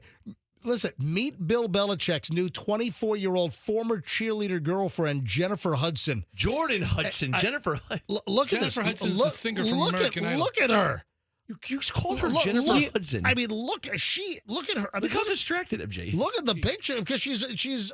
I mean, I can't imagine this. She's not that 24 years great. old. She's all right. Nah, she's very attractive. There's some good. She's good a pretty photos woman. of her. She's very attractive. And Bill's hot. Bill Belichick is 72 years old with a 24-year-old girlfriend. That's ridiculous. Okay, and I have to tell you, Don, the IT guy, hit me up yesterday after we did this story. I don't know if he told you the same, MJ, but there was a joke everyone totally missed at the roast, and it was Rob Gronkowski told a ruthless joke about Bill Belichick and how he scouts for girls at local high schools. But it went over everyone's head because the story hadn't. Okay. Rob Gronkowski told a joke. Gronk. At Tom. Gronk. Not to be confused with Chonk. Yeah. Chonk. Gronk. Chonk. Gronk. Chonk. Gronk. Chonk. Go ahead. All right, what do you do? So he outed the relationship at the roast, but it went over everybody's head. But he made a joke about Belichick scouting for dates at local high schools. Oh, wow. Pedo jokes. Yuckity yuck. So, All right, I got a break. Yes. This last week, Brady was inducted to the Patriots Hall of Fame, and the event was held on June 12th. And Gronkowski says, there's a clip of him somewhere saying, it's the perfect date because 6 is the number of Super Bowls he won in New England. 12 was his number, and 24, well, that's the kind of women that Belichick's dating. Oh, really? Yes. Gotcha. Oh, that's funny. All right. 8:54 at the MJ Morning Show. Over an hour and 20 minutes of nonstop MJ. We do it every morning around 7:25. We go nonstop. And this is the conclusion. We've got about an hour to go. We have a lot of stuff to get into, a lot of stuff to cover on the way in just a bit. If you go to bed after this time, you could be a psychopath. I'll tell you that coming up. Is there a new warning system coming to new cars? And would you like this or it would drive you crazy? Also, what do the housekeepers at hotels and motels want you to do? Allegedly, before you check out. And don't say flush the toilet. And not leave a floater in there. All right, hold on. All right, hold on. We're loaded next, folks. Don't move. The MJ Morning Show is on Q105.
It is 9:03 at the MJ Morning Show. MJ, Roxanne, Froggy, Fester, Andrew, the producer in the booth, and the final hour here at 9:03. There was something I brought up last week, and I had this on the list, and I just got reminded that I got to just dig a little deeper on this data breach that apparently I'm part of, and you might be too. So Frontier is my internet provider. I've always been, for internet, I've been a Fios fan. I've been, we had Verizon, remember in town, we had Verizon, Fios, and then Verizon sold off a bunch of their, cable and internet holdings to Frontier. And in the Tampa Bay area, it got sold to Frontier. And, for the most part, I think my good fiber service has continued. And I got a letter last week saying that, hey, yay, Lucky you! You won! I'm one of like 751,776 whose data has been exposed because Frontier had a data breach. And the letter said that it's my name, my address, my social security number. Yeah, I'm waiting for someone to like apply for some loan and my credit to be taken from 827 down to 512. I'm waiting for that to happen at any time. Anyway, I wanted to remember I said we ought to call Billy Howard from the Consumer Protection Law Firm. And you know what? I before I forget, I want to just check in with Billy because I'm telling you, he's probably all over this already. And I just want to get his advice because I'm one of the 771,000 that had data breach. I mean, what do I do? And, I'm getting a letter. Oh, we'll offer you a year of free credit monitoring. Yeah, all right. Yeah, great. Thank you. Hey, how about you guys make sure your systems are secure so my data is not breached and is not in the hands of dark web maniacs in, the Czech Republic or something. All right, let me see if Billy's available. All right, calling up Billy Howard from the Consumer Protection Law Firm downtown Tampa. Hopefully he's available. Probably listening to us. Usually does. This is Billy. Billy, MJ. MJ, how you doing, brother? I'm doing fine. All right. So, are you listening at all this morning? I mean, what kind of crazy question is that? Am I listening to the MJ Morning Show? Obviously, I'm listening. Love this guy. All right. So, I'm part of this Frontier data breach. I'm sure you're all over this, right? Of course I'm all over it. I was the first one to file the lawsuit. All right, so what do? I got the letter, saying that my name, my address, my social security number has been breached. So what do I do? And other listeners that got the same letter from Frontier, what do we do? You do what you did, MJ. You call Billy. So it's like Better Call Saul. The good news is this. Anything that happens, whether somebody takes out or tries to take out a credit card, if on the off chance that somebody is able to take money out of your bank account, those kind of issues we can handle for you for free. We can get that money back. We can, fix any inaccuracies on your credit. So what you do is you want to know if there's been any inaccuracies on your credit. So you can pull your credit report for free at annualcreditreport.com. Yeah, you get one free. You get one free a year, right? Yeah, they've actually changed it a little bit. You get more than one a year now. And what's the website again? It's what annual? It's annualcreditreport.com. Gotcha. And don't fall for Equifax and Experian and TransUnion. Those are your credit reporting agencies. Yeah. Those guys will try to screw you and pay. Can I say that on the radio? Yeah, of course. Yep. Okay. Yeah. So they're going to try to. Hey, you know what? Hang on 1 second. Billy, hang on 1 sec. Let me ask you, Al Roker. Al, can Billy say screw you on the show? Screw you. Yes, you can. Go ahead. All right. Thanks, Al. So they're going to try to. A lot of these companies will try to screw you and take $10 a year or a month to get your credit. So don't ever pay that. It's for free. I have on my phone another free app called Credit Karma, and that alerts you if there's any suspicious activity. And your bank should notify you should there be any suspicious activity. So that's the first two things I think you should do. And the other is, you can send me an email to billy@theconsumerprotectionfirm.com, and I'll put you on our list. And so I'll make sure that you're part of this class. So you got the letter from Frontier. Yep. Right? Yep. And so you are actually in the proposed class right now. And there's a bunch of other lawyers that file these type of cases. I was literally on the phone with one this morning talking about this case. And hopefully what will happen is we will we'll settle this case. And if you want to be the named plaintiff, here's the trick, MJ. Yep. When you get these letters, you need to call me right away so you can be that first person to file. Because what will happen in these cases typically, you get an incentive award. I'm MJ. I was the one that filed this case first. I'm going to get, like our last client got $25,000 in their pocket for filing first because courts want to stop data breaches, and so they give plaintiffs an incentive award. So when you do that, you can get an incentive award, and then you can also get what the other class members get, and hopefully in this case, all 750,000 will also get another check in the mail. All right, so why can't these damn companies, I mean, you're dealing with a data company like Frontier. Why can't they secure their systems? How many damn data breaches do we have to have? Why can't they fix the problem? I get this letter, we're going to offer you free credit monitoring for a year. How about you offer me the protection of not having my data breached in the first place? MJ, you always ask the best questions.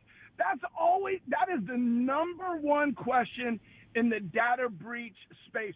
Why in the hell did you let our information get out there to begin with? And now all of a sudden you're going to offer us protection for a problem you created. Yeah. And the answer is simple. It's money. They are more concerned about their bottom line and getting MJ and Billy and all the other Frontier people to pay these exorbitant amounts to get their service, but they don't have any protections in place.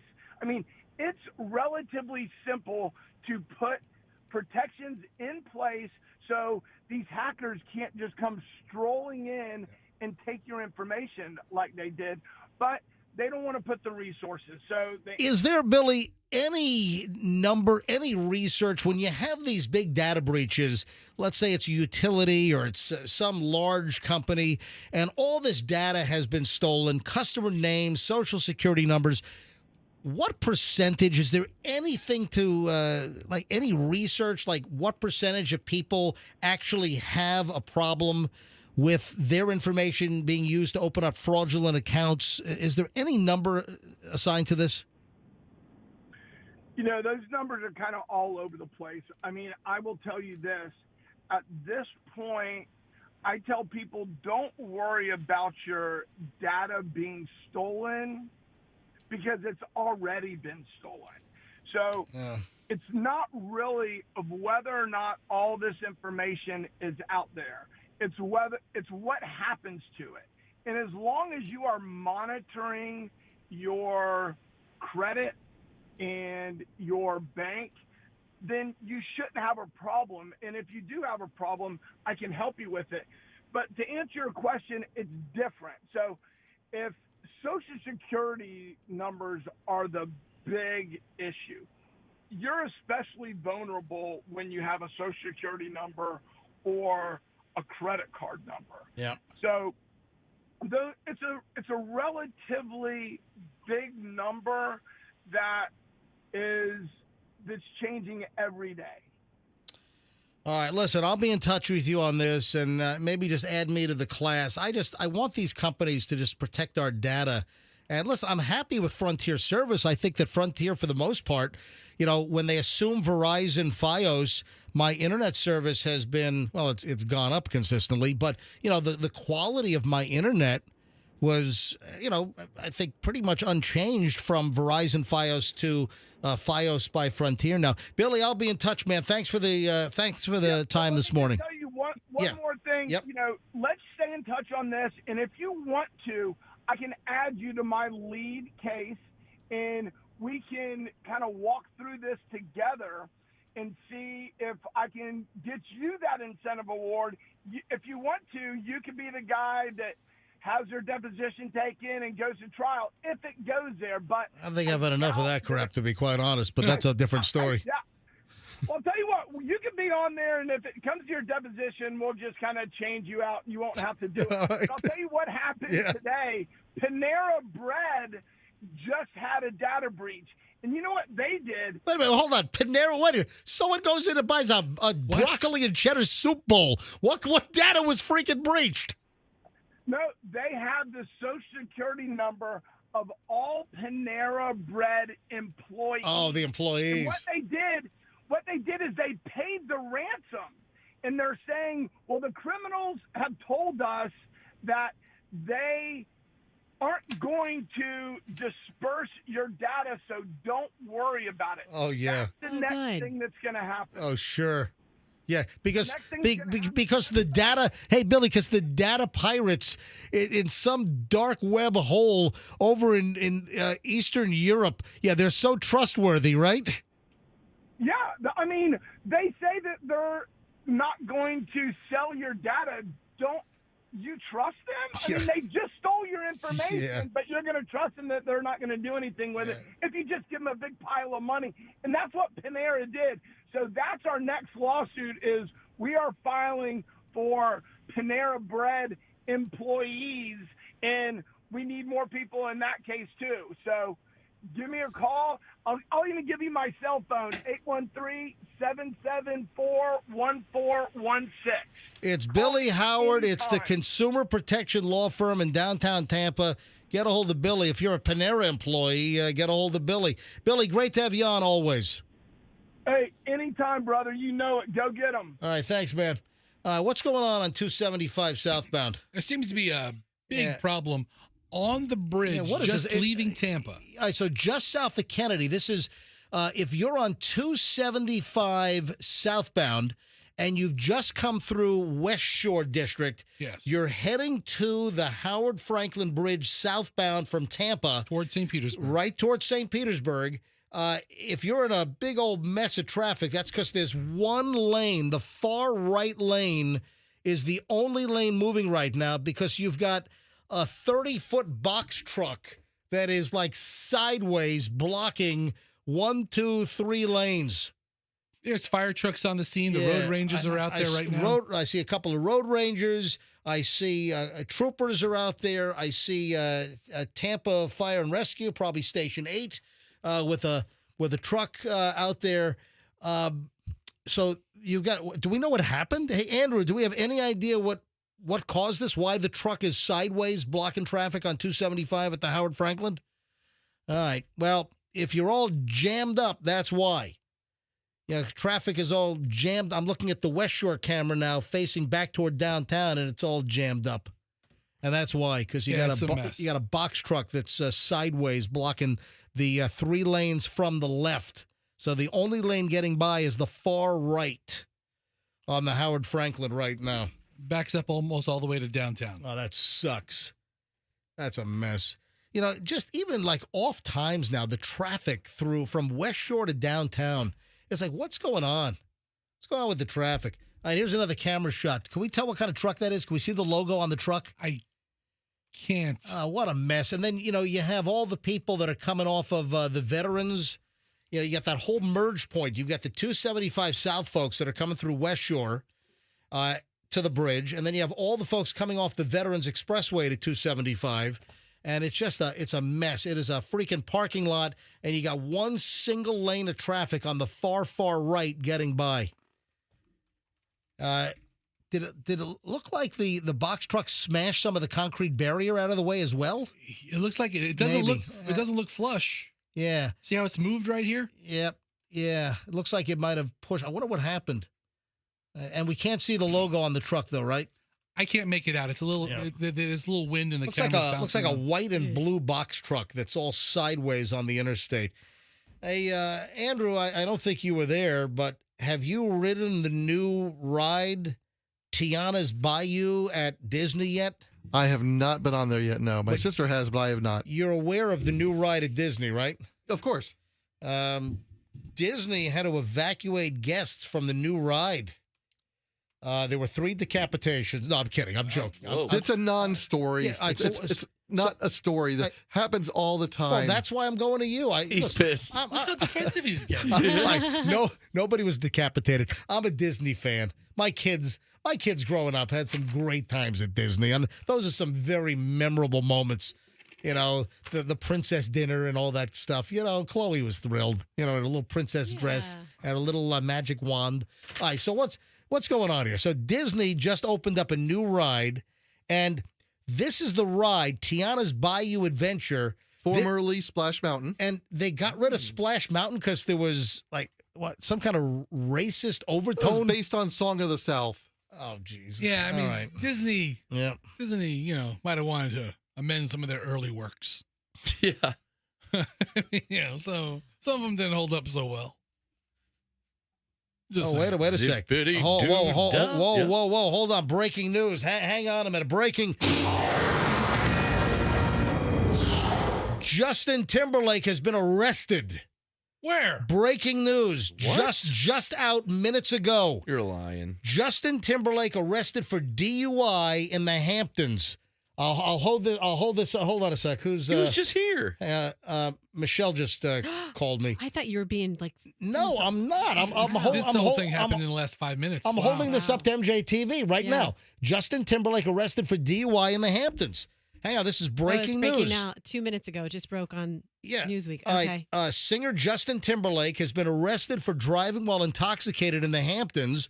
A law enforcement official told ABC News the arrest occurred Monday night in Sag Harbor, New York, out on eastern Long Island. The pop star, he should have taken the jitney. The pop star will be in court today. Wow. The arrest occurred Monday night. Timberlake has 2 concerts in Chicago this weekend and 2 shows in New York next week. Had the show in Tampa last week. Chloe was just at Justin Timberlake's concert on Friday night down at Amalie Arena. She said it was great. I thought the tickets were way expensive. You know, our neighbor had tickets and had to go out of town, so pawned off the tickets. And allegedly at a discount, and Chloe still paid $350 for the ticket, which I think is just way too much. But she had a great time. Yeah, she went with a friend who also shelled out $350 for the other ticket. But here we go. TMZ has it now. When did TMZ put this up? 16 minutes ago? Yeah, 16 minutes ago on TMZ. Let me see if they have anything new. TMZ, Justin Timberlake got lit up by cops in New York. All stems from what appears to be a DUI. A rep for the Sag Harbor Police Department tells us the singer's currently in custody at their station, although it's unclear what exactly for, as Sag Harbor Police Department wouldn't disclose more information at this time.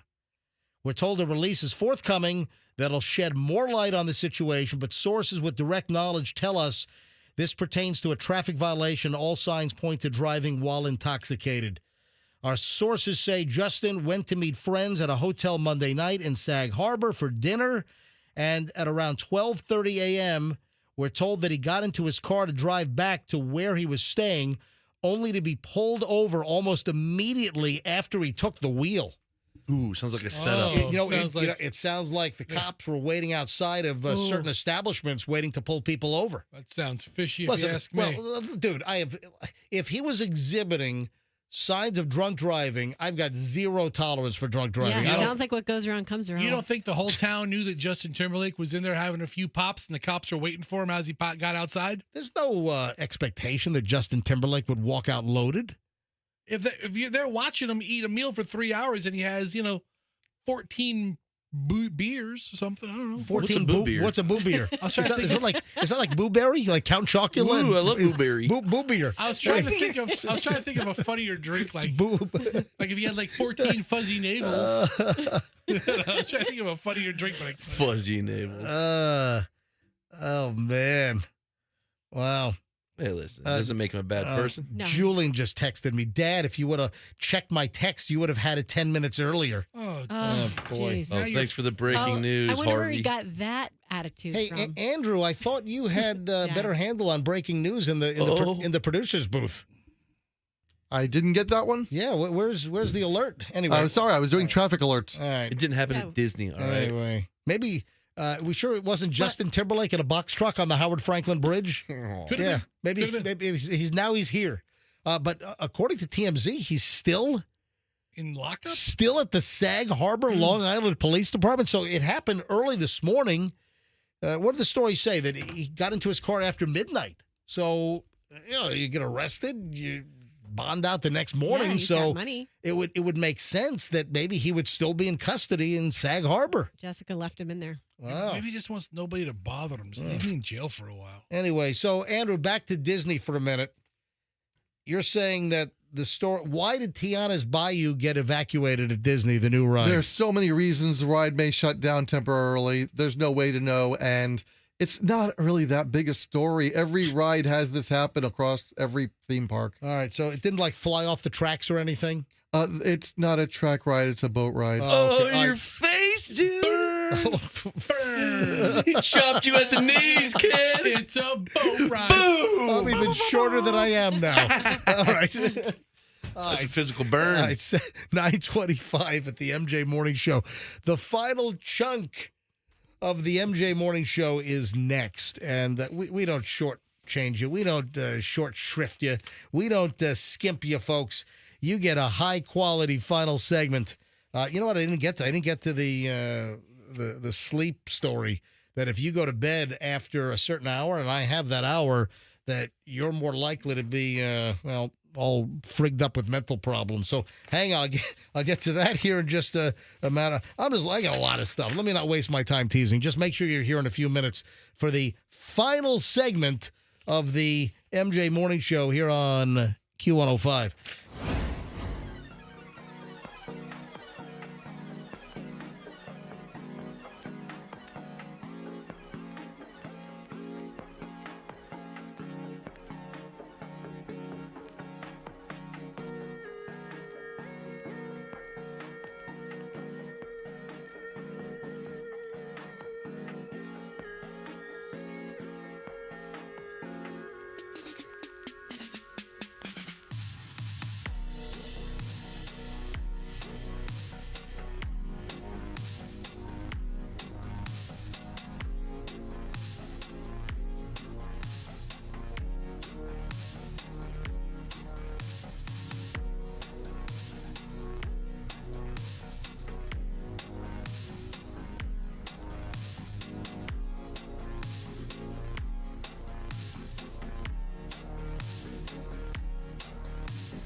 9:34 at the MJ Morning Show. I would imagine 275. You just have the traffic cam still up? Is it still all jacked at the Howard Franklin? I did not see a wrecker on scene yet. They need to obviously get that truck out of the way, off to the side or out of there. So, again, if you're on 275 southbound, if you're passing through the West Shore District, if you're on the way to St. Pete, where the Veterans Expressway kind of comes in from the right, you're taking 275 through West Shore.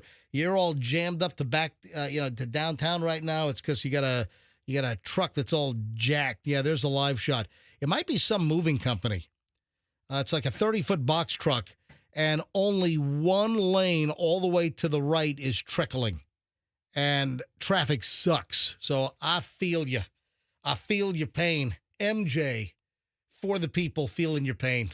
Yeah, yes, Fester. We'll feel your pain in about a half an hour as we're driving the other way, waving at you. Oh, stop. Sorry, guys. Stop. Can't do anything about it. Yeah. If it's a moving truck, I'll tell you right now, it's not twocollegebrothers.com. No. They're not going to hose your day up good by jackknifing or whatever on the Howard Franklin. Imagine all that stuff packed in that truck and it spins out like that. Yeah. Broke everything. Nah, well, it's... Yeah. I mean, it didn't topple on its side. It's Estes truck. Man. Andrew said it's some moving company that's... tell you what, that's not good advertising. All these hundreds and hundreds or thousands of cars are going to pass this truck blocking traffic. That's not a good commercial for this moving company. Tell you, I'll never call. The moving company that's... Well, listen, it might not be their fault either.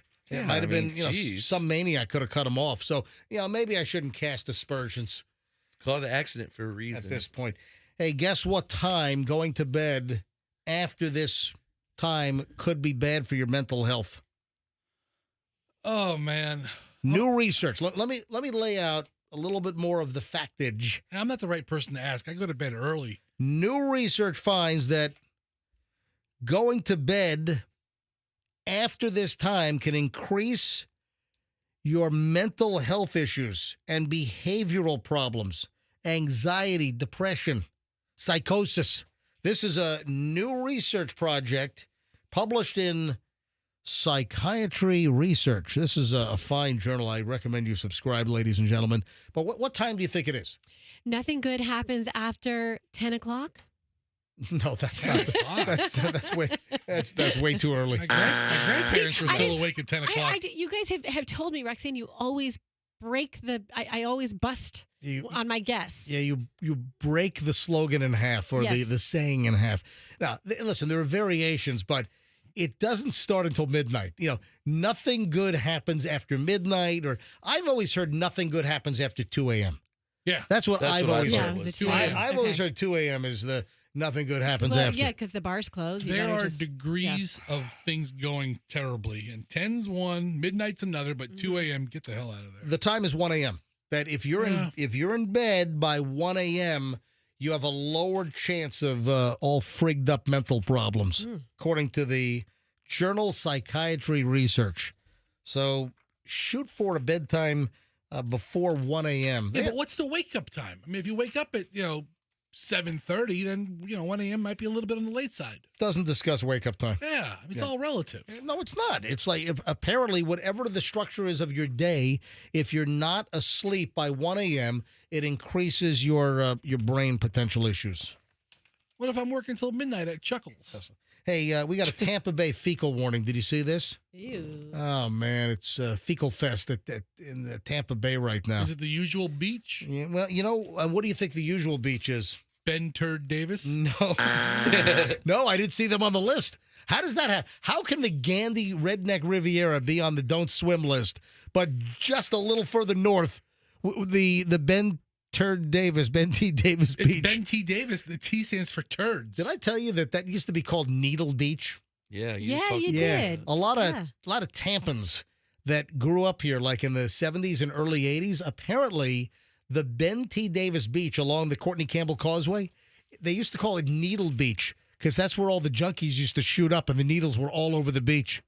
And they used to call it Needle Jeez. Beach. I didn't know that. Take home your needles. Well, here's the deal. Tampa Bay Waterkeeper? Who the hell's that? Who's Tampa Bay Waterkeeper? Is that a guy named Chet? It sounds official. Who is this guy? Tampa Bay Waterkeeper has a warning about not swimming in Tampa Bay right now. Yeah, Tampa Bay Waterkeeper, they keep track of bacterial levels, I guess, around the area. It looks like a charity that keeps track of, like you said, the water. Is it a nonprofit? Is it a 501c3? I'm on their website right now. I'm learning about it for the first time. Anyway, on their Instagram a few days ago, it is a 501c3. Andrew just informed me. Look at that. Okay. All right. So Tampa Bay Waterkeeper, the TBWK, on their Instagram, they announced several locations with high poop numbers. Well, that's what it is. It's fecal bacteria, but let's face it, it's turd talk here on the MJ Morning Show. I mean, all the ocean is just a big toilet bowl. St. Pete Pier, St. Pete Marina. They say that it's like swimming in your toilet right now. USF Beach at Bayboro? Where the hell is that? USF Beach? Where is that? USF St. Pete. It's That's just what south of the pier. Oh, they call it. I called it USF St. Pete. Yeah, it's called the Bayboro campus. Michelle did some accounting classes there back in 1998. It wasn't Bayboro back then. It is. It's always was? been Bayboro. Yeah, Really? I went to USF St. Pete. It's the Bayboro campus. All right. Anyway, south of the pier. Andrew tells me that the beach at USF St. Pete Bayboro can fit in the trunk of your car. That's how small it is. Bunch of bullshit in the water. What? Bullshit. Because, fecal matter, bulls, USF. All right. I get it. That was really good. All right, It's a stretch, but let me give you the fecal list here. St. Pete Pier, St. Pete Marina, USF Beach at Bayboro, Gandy Beach, Rivercrest Park, and Waterworks Park. Those are the areas that have a high level of fecal contamination right now. Where's Waterworks Park? That's over in Tampa? Near downtown? Is that Waterworks Park? By Eulalie? Is that on the Hillsborough? Yeah, that's on the Hillsborough River. Where's Waterworks Park? I don't know. Yeah, I think because Eulalie's over at Waterworks. Yeah, it's right near Eulalie. I guess. Yeah, it's on Highland. Okay, this is on Highland Avenue, 1710 North Highland. All right, I'm looking at never mind. I'm looking at the post now from the Tampa Bay Waterkeeper, and they write that Tampa Bay Waterkeeper tests and reports the bacteria levels of your favorite waterways bi-weekly. We make it easy for you to access all reporting agencies, including TBWK results, the Department of Health's Healthy Beaches testing results, and the City of St. Petersburg Environmental Compliance Division's testing results. So, hey, just a warning. It's fecal bacteria, Tampa Bay, but Ben T. Davis Beach, I guess, is safe. I think you can drink that water, actually, they're saying. I mean, you can, No, I'm kidding. Don't drink the water. You can gargle with it, but don't drink it. No, don't. I never heard of this group, the Waterkeeper. No, I haven't either. Any further news on Justin Timberlake's arrest? Is he out yet? See if there's any breaking update. He broke out. The other 4 members of NSYNC broke him out. Joey Fatone busted through the wall like Kool-Aid. Hey, Justin. Hey, Justin. Busted through the wall. All right. Anything else before we get out of here? No. Done. That was very mousy and low of you. Was it? I told you I didn't sleep well last night, so I'm just. Why not? My Oh, that's right. dream. You had the crazy dream. Yeah, That's so- right. We talked about that earlier. I'm wilting. A couple of things here. I mentioned this earlier. 2 other things that I sort of mentioned that let me just get these out of the way. I teased them, so let me pay them off. There is a proposal, and it looks like this could happen, that every car would have a speed warning. If you exceed the speed limit, your car is going to start dinging. Now, I know that this is an option that many cars you can set a speed warning, but that is user programmable. You can decide to have it on or off. Mine turns red when you go over the limit. Yeah, well, automatically, or you can. Automatic. All right, but it doesn't ding and start beeping at you. No. All right. Well, guess what? There is apparently a push here in the United States that will force automobile manufacturers to have an automatic system that starts dinging at you, and you might not be able to turn it off. It would be default. Yeah, I guess what car I'm not going to buy is the car. Yeah, that car. So When's it going to ding? When you go over the speed limit, let's say speed limit's 60 miles an hour, you go 62. The EU, which is the European Union, they're already ahead of us, and there's a mandate in the EU that all new cars have to be equipped with ISA systems, which is intelligent speed assistance. Yeah, it's going to be going away soon. And that's a European thing. EU is already mandating that these be in cars by next month. This is not a good sales point, Yeah. is it? Oh, look at this. Here in the U.S., California considering legislation making those systems mandatory by 2032. Listen, I'm sick and tired of California. You know, I open up a TV box, and there's a label on the box. I'm buying a Sony TV that this contains items or chemicals known by the state of California to cause cancer. I'm not freaking eating the damn Sony TV. California wants to put labels on boogers that if kids eat them, they're going to get sick. Nice. Rox, what is wrong with you? Nice Good job. job. Good job, Rox. Terrible. That's the way to end the My show. You should end right there. God. You are not wilting at all. Yeah. All Good for right. you. So, yeah, is this coming to the United States? Automatic warning that just, like, it'll rattle your cage if you go over the speed limit. I use a driving app, a direction app, and it'll make a little chime when I go over the speed limit, but I ignore it. All right. And then finally, I tease this. Housekeepers want you to do this at hotels, motels, Holiday Inn. What do you think housekeepers want you to do before you check out? According to the videos I've been watching, is have sex with them because there's a lot of maid porn out there. What is the matter? Oh. But there is. It's a whole genre. And Roxanne, you were very low and quiet. What did you say? I just said tip. Leave a tip. Yeah. I guess it goes along with what he's saying. Just a tip. Yeah. Oh, jeez. Oh, too Roxanne far. ending the show with a double header of jokes. He tried to get me with that. He tried to joke top me with that one. Yeah, just the tip. All right, I got you. I All don't right. get it. Housekeepers would like you, the guest at the hotel or motel, before you leave the room, make sure the air conditioning is blasting at full speed. High or low? High. To get all your stench out? No, make the rooms cool, especially in the summertime, so they're not sweating their butts off cleaning out the rooms. Okay, that makes sense. Yeah. Allegedly, hotel workers, the cleaning, housekeeping staff, they want you to leave the air conditioning on a low temp so it's nice and cool when they go to clean up the room that you dirtied and soiled. You know, I always thought that it was the opposite. I always thought that housekeepers and housekeeping, I thought they were probably told turn the AC off to lower the air conditioning bills, the power bills of the hotel. They are. But when they walk in to do the work, they want it cold. When they leave, they'll turn it off. Then they'll make it hot. Yeah, maybe so.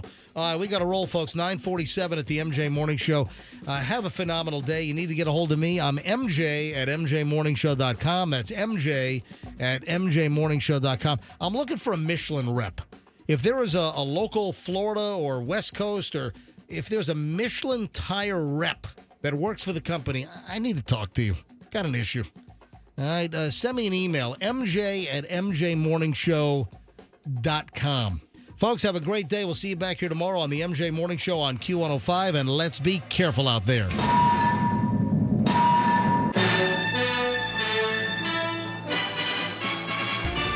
Hear the